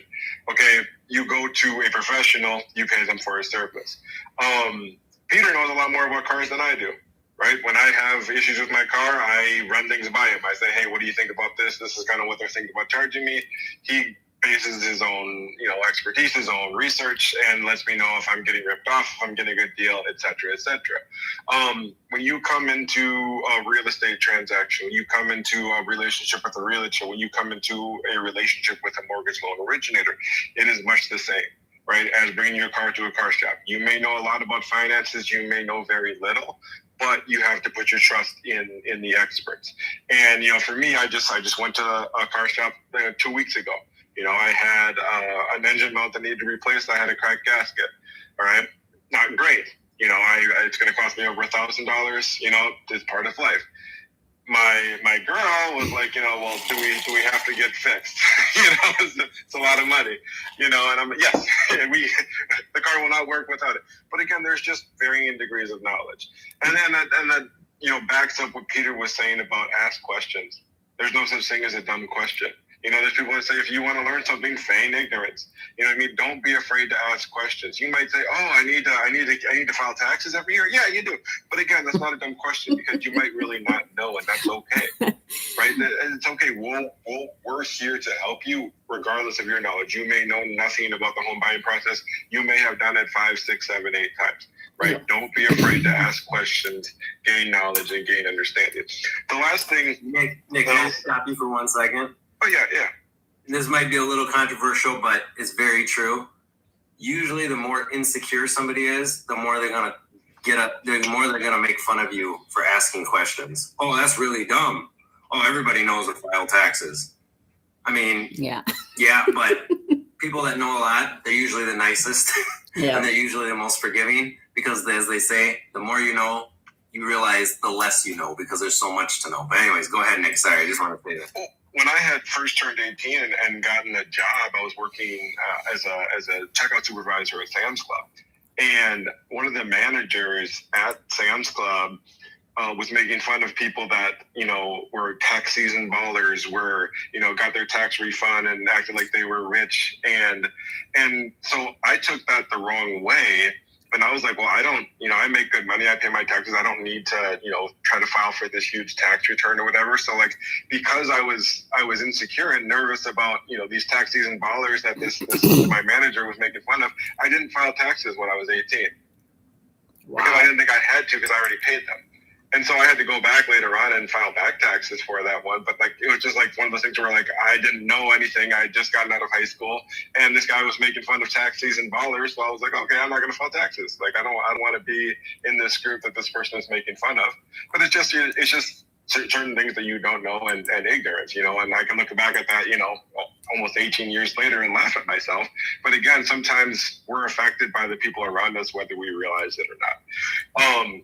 But regarding communication and mortgage process, one thing that I think is important for you as the potential home buyer to expect and demand out of your mortgage professional especially is a professional and timely communication. I think that that's very important. I think that if you have a question, if you're reaching out to your loan originator, or talking to your lender and they're not getting back to you, that is a huge red flag. Because yes, we can be very busy. I may have 24 clients that I need to touch base with in a day. However, no one is too busy to communicate, right? I may be on the phone with somebody else. I may be deep into a loan file and I need to get this submitted to underwriting that day. I may be talking to, there's a lot of things I could be doing that I'm busy. Mm-hmm. But if one of my clients calls me, I'm going to answer the phone. I'm going to say, hey, I'm busy right now. I'll give you a call back in an hour. But even that simple communication is enough to say, hey, I acknowledge that you're reaching out. I acknowledge that you need me. I can't get to you right now, but I'm not going to ignore you. Yeah. I'm not going to just not respond. You're not going to not hear from me for days, right? So just understand that you can expect professionalism from your lender, from your mortgage professional, from your real estate agent to say, hey, you're not too busy to say, hey, I'm busy right now. I'll get back to you a little bit later. Hey, I'll call you back in 10 minutes.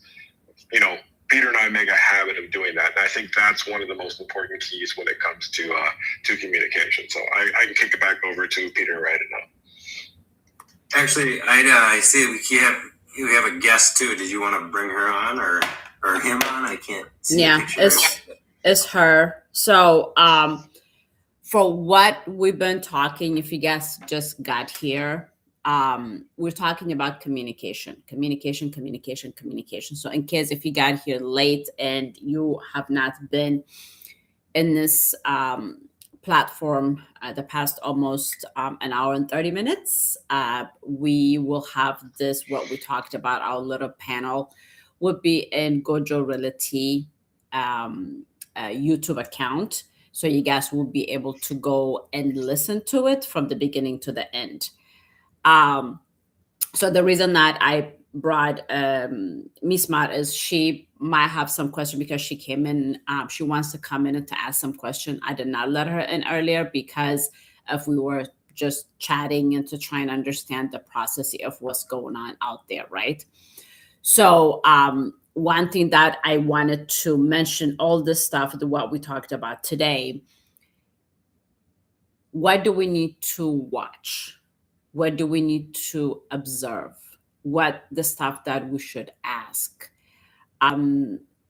Just don't let's not be like an animal that they will tell us, shh, go this way, and just go that way. When they tell us just go this way, and then we don't have to go that way. Ask question, why I'm doing this, what is the reasoning, why I'm signing. And then when I say process earlier, in order for you to pre-approved, you have to provide every single thing what the lender asking you. Every single thing. When I said every single thing, every single thing. So you guys will call and ask me, oh, why Peter needs my green card copy. He needs it for your proper processing. Why they need my social security number. But some of you guys are calling me and telling me that, oh, I just applied a loan online. You don't even know who that person is. You do not know who that person is you went and applied. How about if they're scammers? They're taking your social security number and do something with it. So just let's use our really beautiful set of brain that we have to process this thing. This is not about insulting. This is something that we really have to think. I received a lot of texts from people from everywhere in the state. Hey, I just applied online. They gave me such and such interest rate, but my lender is giving me this interest rate. You need to figure it out why you did what you did. I'm not going to tell you not to apply. If you ask me, myself, and I would not apply a mortgage online. I don't even have no connection with. I don't have no clue. Just because they gave me like a little cute interest rate that says 4.99 interest rate, it doesn't mean like you can be qualified. This is a strategy of marketing, my friend. I graduated as a marketer in a business. This is how we market. You market yourself as much as you can in order for you to grab such kind of people like you guys or others, or like me, like Peter, because we don't know. We have to ask questions. Do not please go and apply a loan online that you don't have no clue. I'll stop this way. We're going to talk more about processing. If you guys have any question, you can DM us. What is the topic that you want us to talk about? We usually talk about our topics while we go throughout the week to the month. We literally look at those things and say, hey, I think we should talk about these things. We're having a lot of people asking those things. And when you come and ask question here, and we're trying to answer it as much as we can. But I need you to understand the process of your getting your mortgage, getting your agent, getting your whatever. You just need to go through the process. So if you have not ever followed my YouTube account, there's over 67 video in there. Anything that we're teaching, I try to, upload. What we talked about yesterday, I did not do that because I just went in on TikTok to just see if my algorithm is going to be okay for today. But beside that, we finish our stuff. If you have any question, you guys are welcome to come. We have a couple of minutes to run it. We probably have like 21 minutes. If you guys are tap the screen, at least push me to 50,000 and I will appreciate it. Salam. እህቴ እንዴት ነሽ? ሚስማር good morning. ሰላም እንዴት ነሽ? እግዚአብሔር ይመስገን። እኔ እንኳን ብዙ ጊዜ ሼር ታደርጊልኛለሽ ከዘጋሽ በኋላ ነው የምገኘውና ቶፒካችሁ አልገባኝም። So US ነሽ? አልገባኝም ሳይሆን ገብቶኛል ግን መሀል ምናልባት ሶስታችሁ ብቻ ነው እያወራችሁ ያለውና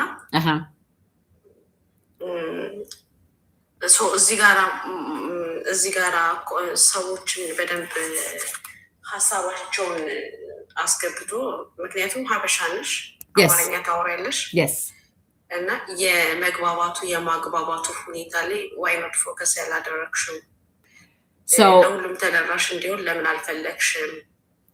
So the reason that Wednesday so በአማርኛ ነው የምናወራው ብዙ ጊዜ the reason that በእንግሊዝኛ የምናደርግበት ምክንያት I think that might be the reason በላንጉጅ መሰለኝ የምትጠይቀኛለሽው እና every Wednesday እኛ ልጆች አሉን ሀገር ያደጉ እዚህ ሀገር ካሌጅ የሚሄዱ እዚህ ሀገር አድገው ደግሞ ምንም አይነት ኢንፎርሜሽን የማያገኙ የኛ ኮሚኒቲዎች አሉ። ስለዚህ every Wednesday basically we're coming straight in English በእንግሊዝኛ ነው የምንመጣው። So እንግሊዝኛ ሼር ያደረግሽብኝ ፕሮግራም እንግሊዝኛ ፔሪድ ነው ማለት ነው? No, every Wednesday እንግሊዝኛ ትናንትናም ሼር አድርጌልሽ ነበር በአማርኛ ነው ያወራነው። every Sunday 5 ሰዓት አለሁኝ እዚህ ከ7 o'clock almost midnight ድረስ በሚድዌስት ታይም በአማርኛ እናወራለን። January እና February I try to come in at least 2 to 3 times a week እንመጣለን። So the reason that I share to everyone ማንም አበሻ ያለ I know because when you purchase property አሜሪካን ሀገር ውስጥ ነሽ ያለሽው። ስለዚህ አሜሪካን ሀገር ውስጥ ስንኖር purchase የምናደርገው በአማርኛ ተተርጉሞልን አይደለም። ስለዚህ we have to know the terms ተርሞቹን ማወቅ አለብን። So ይሄንን ተርሞች የምናውቀው እንደዚህ አይነት ፕሮፌሽናል የሆኑ ሰዎች ሪል ስቴት ውስጥ የሚሰሩ ሞርጌጅ ስፔሻሊ ሞርጌጅ ውስጥ የሚሰሩ ሰዎች በጣም አበሾች በቁጥር ነን። ስለዚህ አበሾች በቁጥር ስለሆነን ምን አይነት ነገሮች ነው ማወቅ ያለባቸው? what are the terms that ማወቅ ያለባቸው የኛ ባየሮቻችን? So we have to kind of empower and plus ደግሞ we have to help them out to get through this process. And that's why everyone በእንግሊዝኛ ነው የምንመጣው regardless በእንግሊዝኛ ከነ ፒተር ጋር አሉ እነ ሚኪ አሉ እነ መዓዛ አሉ በእንግሊዝኛ ነው የምንናገረው because እኔ ልጆች አሉኝ I have 3 grow up kids who's in college እነሱ አሁን በአማርኛ መተሽ ብታወሪላቸው አማርኛ አይገባቸው so ማን ሊያስረዳቸው ነው የኛ ልጆች?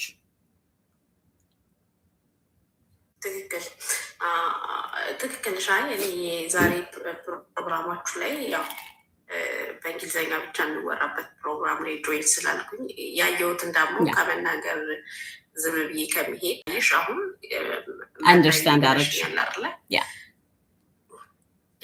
የዛን ቀን አሁን ስለምን እንደምታወሩ ጭብጥ ሀሳባችሁን በሚገባኝና ሊገባቸው ለሚችሉ ሰዎች ሼር አድርጌ ቁጭ ብለን ዲስከስ እናደርጋለን። ሶ ዛሬ ሁለት ወንድሞቼን ዲስተርብ አድርጌያለሁ ማለት ነው። ኖ ምንም እነሱ by the way they both of them ከአበሾች ጋር ነው የሚሰሩት። እኔ ሚኒሶታ ነኝ ያለሁት እና ሚኒሶታ ውስጥ እነሱ ለንደሮቼ ናቸው and the reason that እኔ ራሴ ከጊዜያቸው ፑል አድርጌ ያመጣኋቸው ምክንያት because there is በአማርኛ ብቻ ሳይሆን በእንግሊዝኛ ነው ይሄንን ፕሮሰስ የምናደርገው። ስለዚህ how we can break down this kind of issue. Thank you for the gift የኔ እናት ይሄን ነገሮች ማወቅና በተቻለሽ መጠን I will share you again on Sundayም share አደርግልሻለሁ። I know follow እንደምታረጊኝ make sure that we all understand. So Miss Mar, the reason that she came in, she was like, hey, you know, most of us we speak Amharic, we listen Amharic. Why are you here? Because there's a lot of people that down here, they only understand Amharic. So because of that, you know, why your intention of, you know, speaking obviously English to explain to our people. So what I mentioned that to her that, you know, we've been doing this every Wednesday. We're trying to grasp our kids, my kids are growing in the US. Yes, they understand English here and there, but they wanted to know the process of buying property. And also, no one will teach them, people that who looks like me, how to process this processing, right? So that's the stuff that I explained to her, and she said, "Hey, you send me, share me your live." And when I came in here, I did not know what you guys are talking about because it is in English. It's an understandable. Like most of you guys are here. It might be on Wednesdays, mainly Wednesday. We are straight in English. Even Mickey, when Mickey comes and we talk about it in English.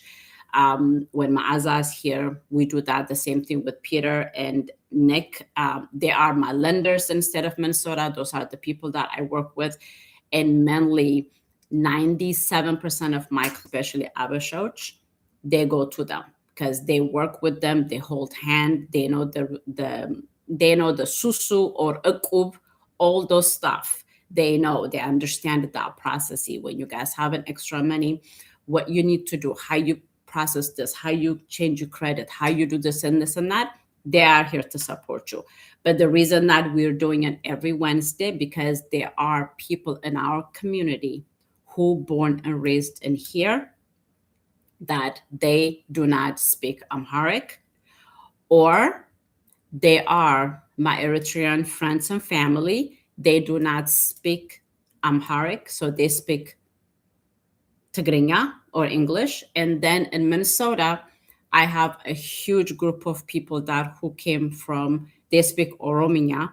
So those people, they don't probably not understanding much in Amharic. So English, it is their part of their, language. So that's the reason, just an explanation of everything. So I really, really, really appreciate you, Ms. Mar, for coming and helping understanding the rest of the thing, because that's why we say in here, if you don't understand, if you are confused, please come and ask question. And now we really appreciate you. መተሽ ስለጠየቅሽን። እሺ ይሰማል? Okay, I don't think she heard us. She heard me. She might be at work. So that was her concern, and that's what we answering. And YouTube, in that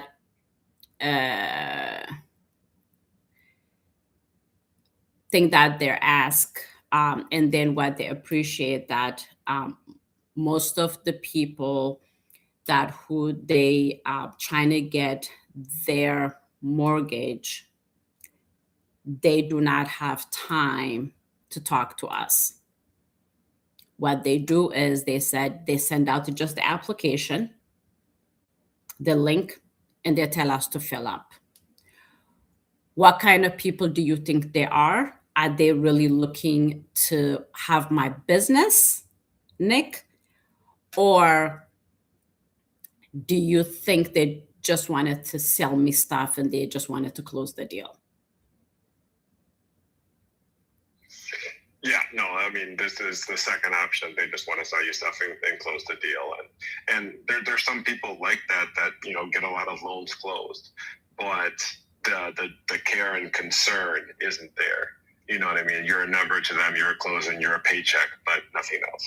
And while we all want to make money, and we all have families to support and everything, we want to do it while making a difference in our community, while helping people, while making sure people get a good deal and understand what they're buying, what they're paying for, what's in the best interest for them and their family. So while it's okay sometimes to, just go to a professional that can do the job, if I had the choice every single time, I'm going to go to someone that can do the job and that I know cares about me, cares about my community, cares about my state, you know what I mean? Yeah. And has genuine empathy and concern, because while we're not going to pretend like we're the only people that could possibly close your loan, we are going to be authentic and say, hey, we're going to do what's in your best interest. We're going to communicate at a high level. We're going to make sure that that you're cared about. And we're, a lot of people they say, oh, what's my pre-approval about? How much can I buy? And we'll tell you, we're not going to keep the information from you, but we're also going to say, hey, what monthly payment are you comfortable with? because, you know, it might not be the best thing to buy the biggest house possible if you're gonna struggle to afford your monthly payment, even if you're technically qualified for it, even if you're technically approved for it. So it's like, hey, I want to keep my payment under $3,000 a month. Okay, that changes things. You know, we may not buy a house that's your maximum approval. But there's a lot of things that go into it. Not to go too far off the rabbit hole, but you really want to be careful. Of the people that just want to, you know, just fill out the application, send me the docs, and I'll tell you when you're approved. You know what I mean? Like, work with someone that's going to take the time to listen to you. What do you want? What are your goals? What are your financial goals? What are your needs? Because at the end of the day, like, you know, while this is the biggest and longest purchase of your life for most people, it's not everything. Yep. Perfect. So, that is what I thought it was. And the other thing, what they, the last question in YouTube, they said, because they write in English, but it is in Amharic, so I have to put them together to understand it. So what they say is, when you say an actual, you know, mortgage is a process, right? So how I can say it. So when you say a process, usually how long would it take? Like, you know, he said, you know, when you say a process, it feels like, you know, it's a process, you know, it's a lab work kind of a process. See, that's how a lot of people think about it, right? So when you said a process, usually to get pre-approved with W-2. So let me add this thing, okay, family? So with the W-2 processee and then 1099, like self-employed like me and you guys we have 1099, right? And then the W-2 employee, the one who's getting salary or, you know, hourly paycheck.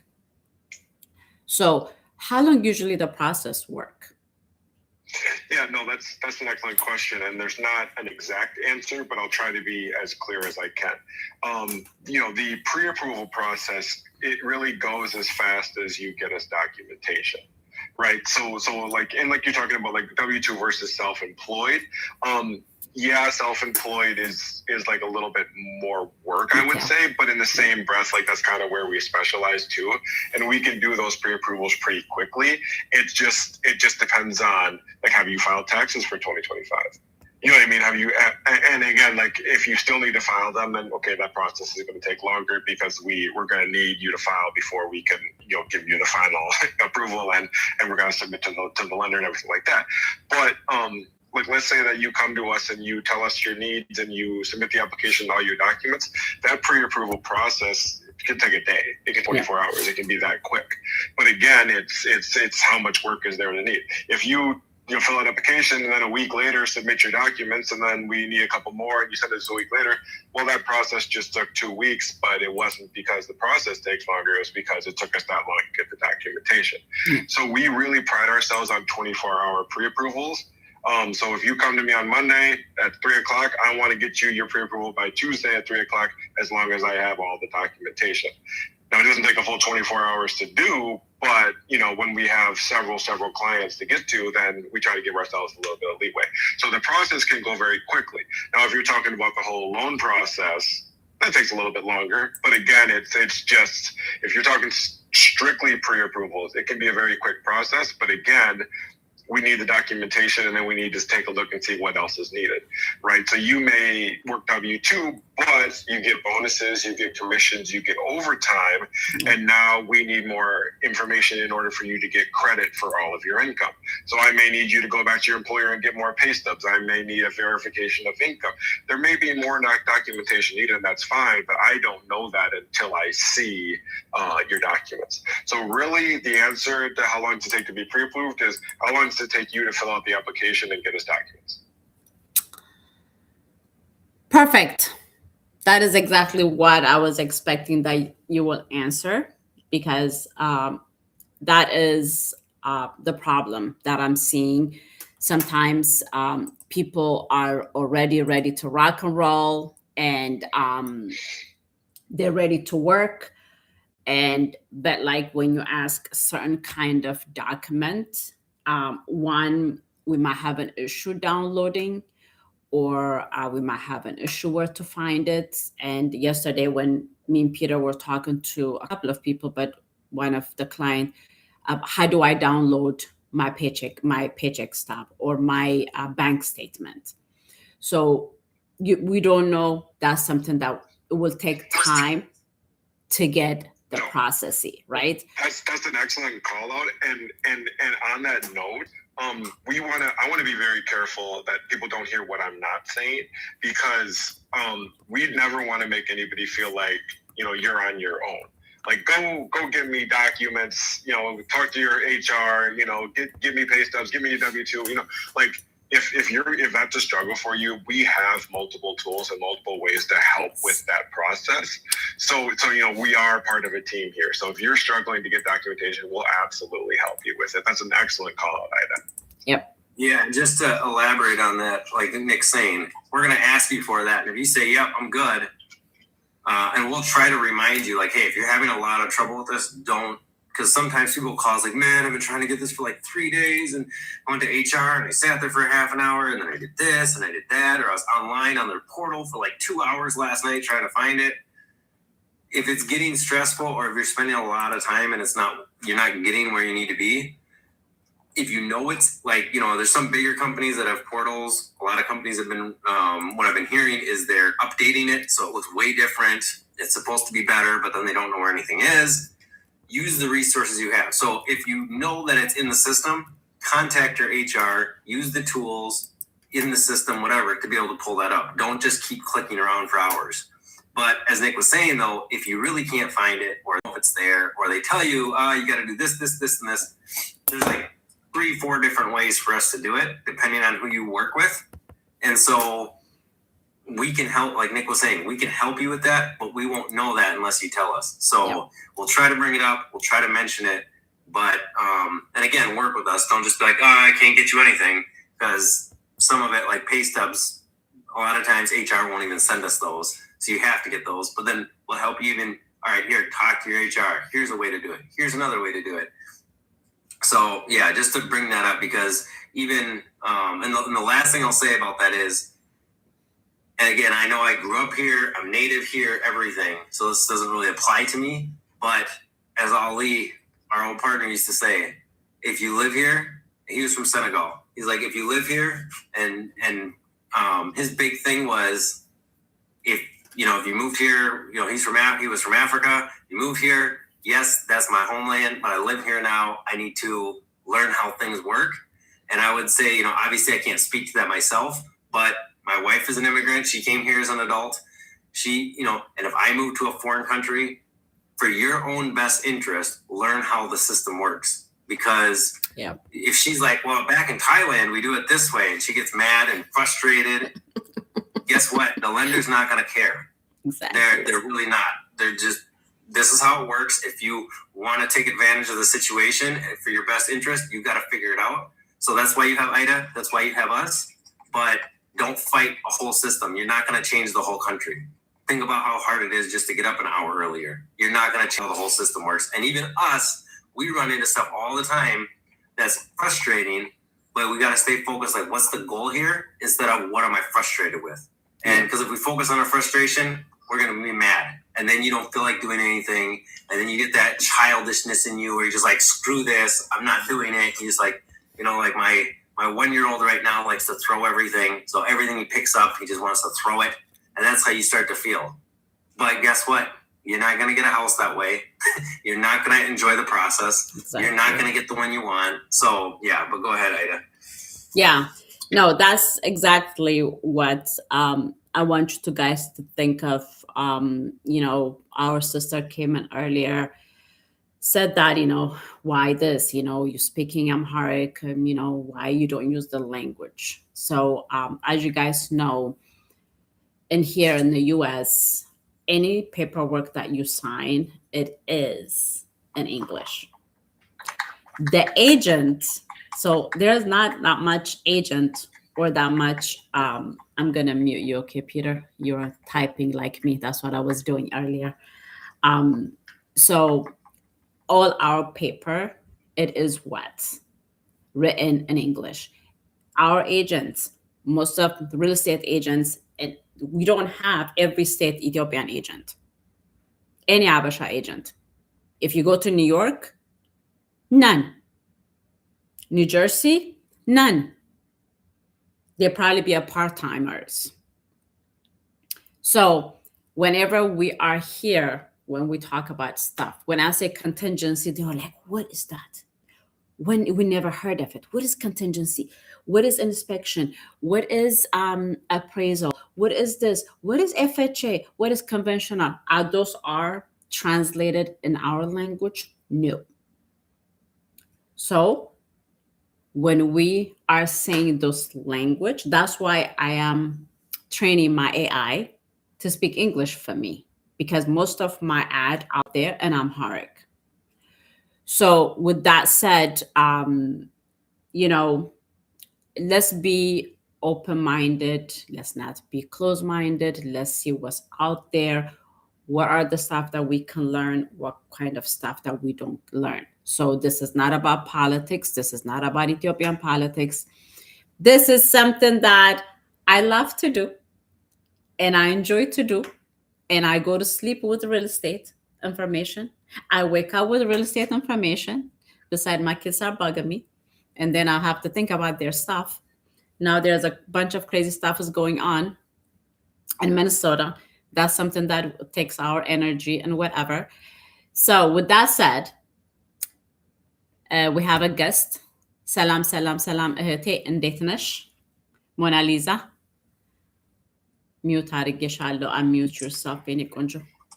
Hi, salam, salam. እንዴት ናችሁ? How are you guys doing? We are doing good. How are you? Good. I'm just so proud of you.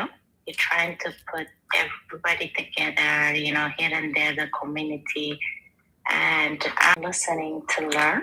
At the same time, I'm so proud of you as an Ethiopian. Doesn't matter which part you're coming from. And when the lady was asking you a question, I was like, okay, that's a good question. And you answered it so well. You handle it so well. And also you provide in a different language and different day. So that's really good for us as a community. And then as you say, there's a lot of things that we do not understood. The word it's not, we get used to those kind of words. So learning is really important for me in this point. And then I listen to you guys. I learn from him. I learn from you. And, I'm planning in the future, hopefully I will own one house on my own. So I'm learning and I came here to express my feeling, say I'm so proud of you all and giving us a knowledge basically free. We don't get anything free in this country, so I appreciate it and thank you for your guys' time. Thank you. You warm my heart. That's why we're here. That's why I'm here. And to be honest, I don't take this thing personal because we all have our needs and wants. So especially when I am in here in my own platform, I can even speak Japanese if I want, because I don't speak that. And I should bring my son, Noah. He speaks Mandarin, so he can translate it for me, right? So we are here. To be honest, nobody hold me hostage saying that, hey, you need to do this, you need to do that. I am here with my own will, and I love what I do.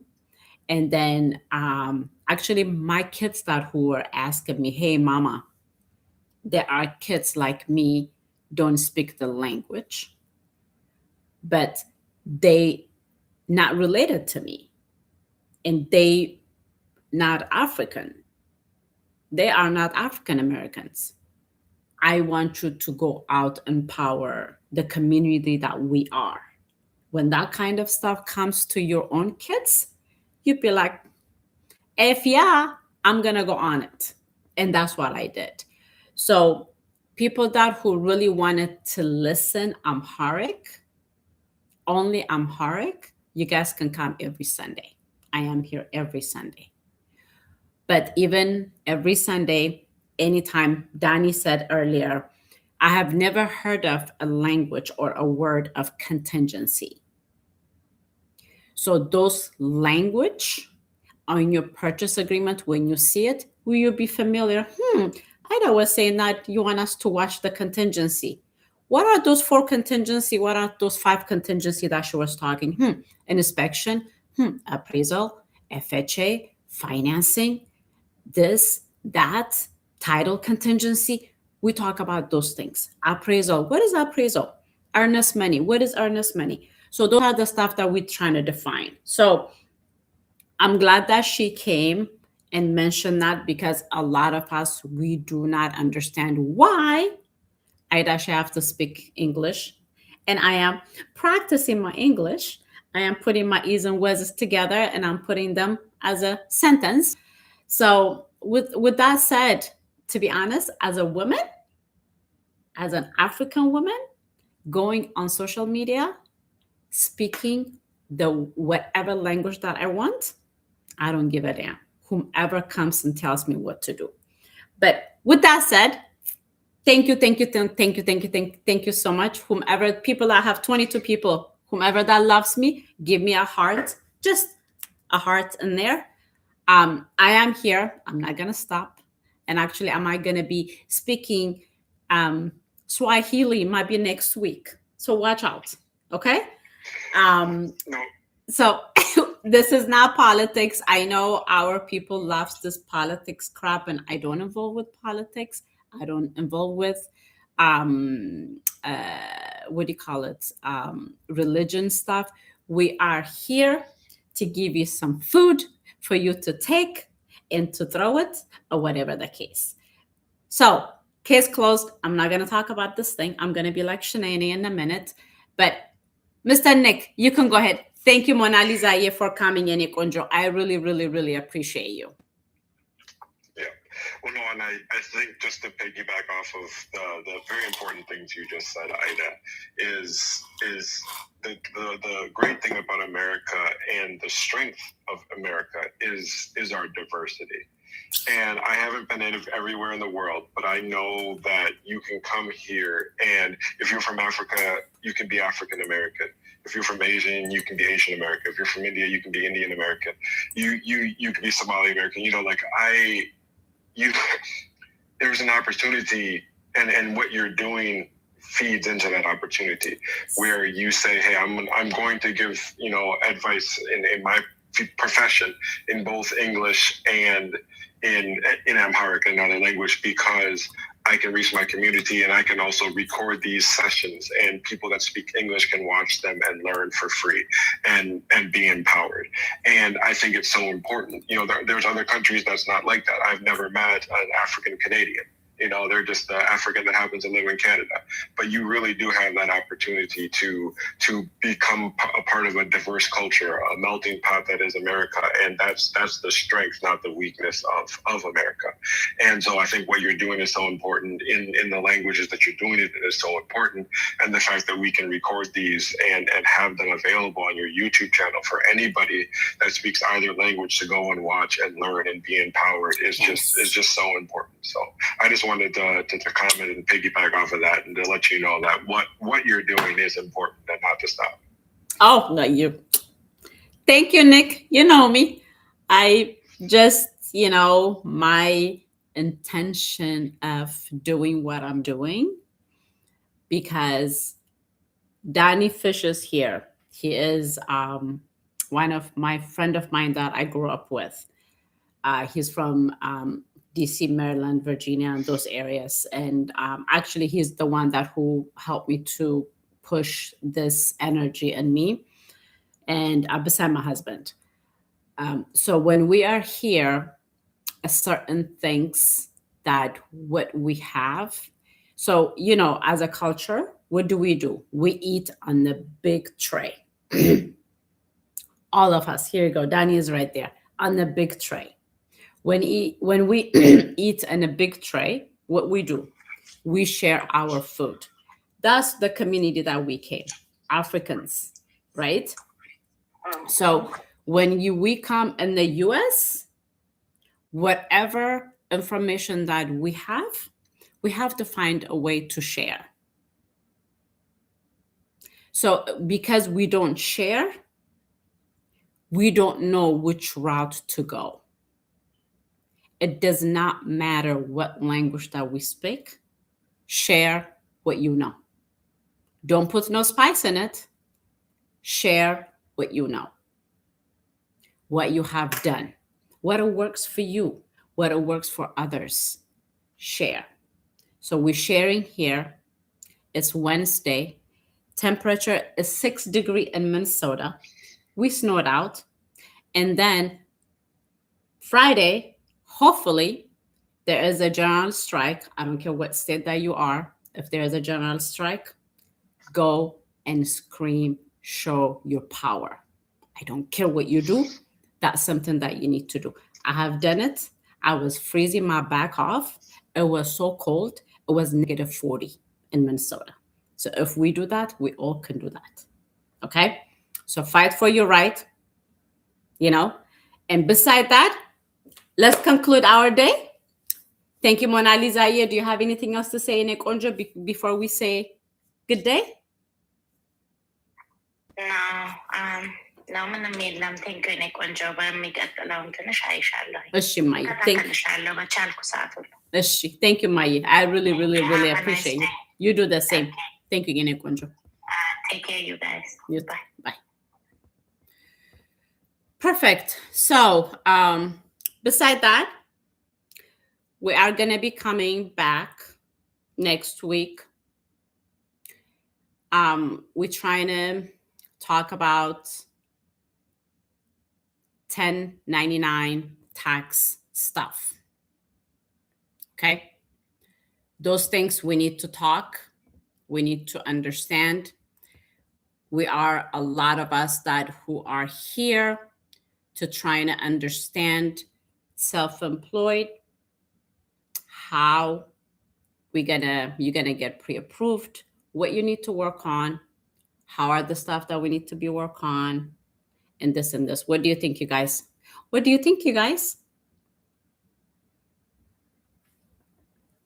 If you're asking me, I think that's a great idea. So yeah, we'll talk about 1099, self-employed, all those things. This is a perfect time of the year. I put it in the chat earlier, but if you 1099, which is treated as self-employed or truly self-employed, this is the perfect time to talk to your loan officer, especially if you're planning to buy a house in the next year, before you file taxes. So, because what we can do very quickly is review that for you and help you so that when you file, again, nothing illegal or anything like that, but when you file in a way that you can qualify for the mortgage that you want. Yeah.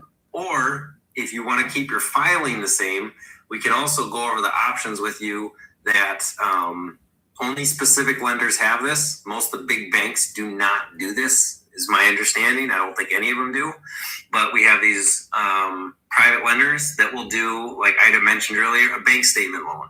So we look at your income and your debt through your business transactions, personal accounts, business accounts. Again, we'll go over all of this next week. Yeah. But how we can use that income if you do want to file low taxes. Now, you want to file low taxes, your interest rate is going to be higher. It's going to be a little bit more expensive. It's not going to be, don't expect to get the best rates and everything like that. There's a trade-off. But we'll go over all that next week, show you kind of compare and contrast. But if you do this now, then you have a decision, or you can make a decision easier versus if you file taxes. You can go refile, but you have to do that before you actually start the home buying process. If you do it in the middle of the process, it is written in the guidelines that they have to reject it. It doesn't matter what lender you go to. That's not a lender decision. That is a conventional and FHA loan product decision. So lender themselves cannot override that. They can't say, no, we're going to do it this way. Only private lenders can do that. So, but yeah, join us next week because there's a lot. And actually, that could be like a month-long series. We'll keep it 1 week. But if you're self-employed, this is information that you definitely want to have and need to have, I would say. just so that way you're making the best financial decisions and you can kind of see the whole picture. Because the most common thing, I've helped a lot of self-employed people, is they either think they can't buy a house because they're self-employed and they went to a big bank, or they went to, just a regular lender and they got denied. We've had clients that have told me they've been denied. I think the most was, 9 times. Mm-hmm. One of them told me he'd been trying to buy a house for like over 10 years. And everybody he went to kept telling him no. Now, I don't know how he didn't find somebody, because I'm not the only one that can help with that. There's other good brokers out there and lenders who can help with that. But this guy literally been looking for a decade, and we helped him get a house, and he was shocked that it actually happened. Like, after the closing, he was just sitting there like, I can't believe this actually happened. I never thought I would get a house.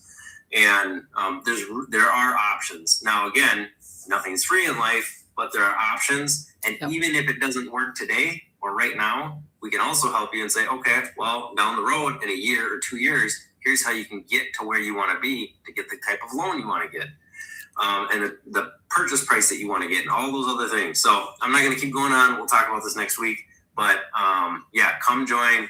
Tell anybody you know that's self-employed, even if they're not buying a house right now, to check it out, because this is vital information. And I would say the vast majority of self-employed people I talk to don't know hardly anything about this. Most of them don't know anything. And the ones that even know about it, there's a lot they still don't know. And that's a very small percentage of people who are even in that bucket. So yes, self-employed.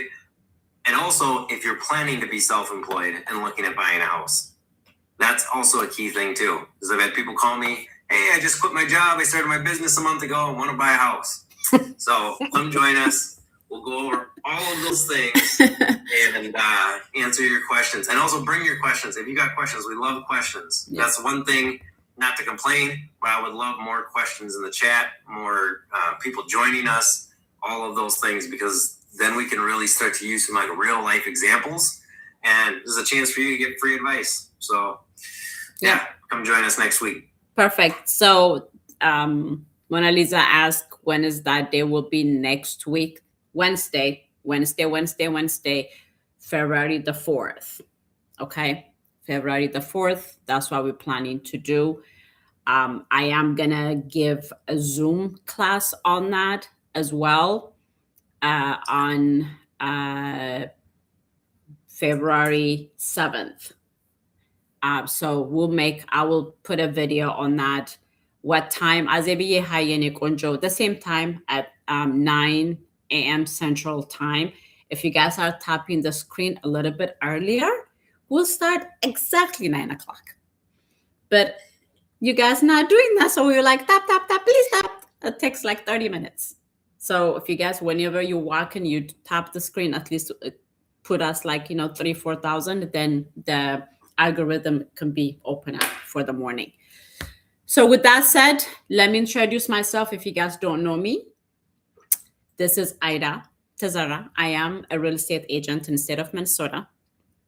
And I am a CEO of Gojo Realty with Coldwell Banker. I do residential and commercial property, and also manage property in the state of Minnesota as well. And if you guys are here looking for to purchase or looking for any kind of stuff that you're looking for, make sure that to have the information in the right direction before you start moving forward. Okay. And if you need any help, please, you can reach out to me anytime. You can DM me, you can call me. My number, it's right there on my, what do you call it? My bio. Yeah, it's an 877 number, just phone call, no text. That's my 800 number. Otherwise, if you look for me, Gojo Realty online, search me, or Aida Tezara, you'll find me. You will get my direct phone number, my business number online as well. So I will send to the mic to Mr. Nick, then we will close with Peter. Wow, thank you so much, Aida. Again, to reintroduce myself, I am Nick Jerf. I am a mortgage loan originator with custom-made mortgages in the state of Minnesota. Just as a reminder, what Ida said earlier on in this live, if you want to buy a home in 2026, reach out to us now. Apply now. It does not matter if you want to buy in November. Apply now. Let us take a look at your financial picture. We have time then to make adjustments and put yourself in the best possible position. If you want to buy in the spring, apply now. You may be able to get in, before the Super Bowl, before the market really picks up and there's a ton of competition. So if you want to buy it all in 2026, reach out now, particularly if you're self-employed, like we just talked about, and we have time to kind of guide you through that process. So very important that if you want to buy it all this year, that you reach out to us now. And again, join us next Wednesday for a very important one. So I'll kick it over to Peter. Hey everybody, again, I'm Peter with Custom Made Mortgages. Work here in the state of Minnesota. We can originate outside of Minnesota for investments, very specific type of investment properties, but if you're doing investment properties, we could probably help. Otherwise, we could give general advice, help refer you to people. I know Ida has a referral network too she can help you with. But yeah, come join us next Wednesday at 9 a.m. Central. Talk about self-employed, 1099 income, everything you need to know about it. Bring your questions, bring your scenarios, and let's go over it together and learn together. And we will see you then. And if you're in Minnesota, we are supposed to have 40-degree weather the 4th through the 6th, according to Paul Douglas. So, oh man, I'm in a suntan. I'm ready. Thank you, guys. One last thing to make sure I plug our socials.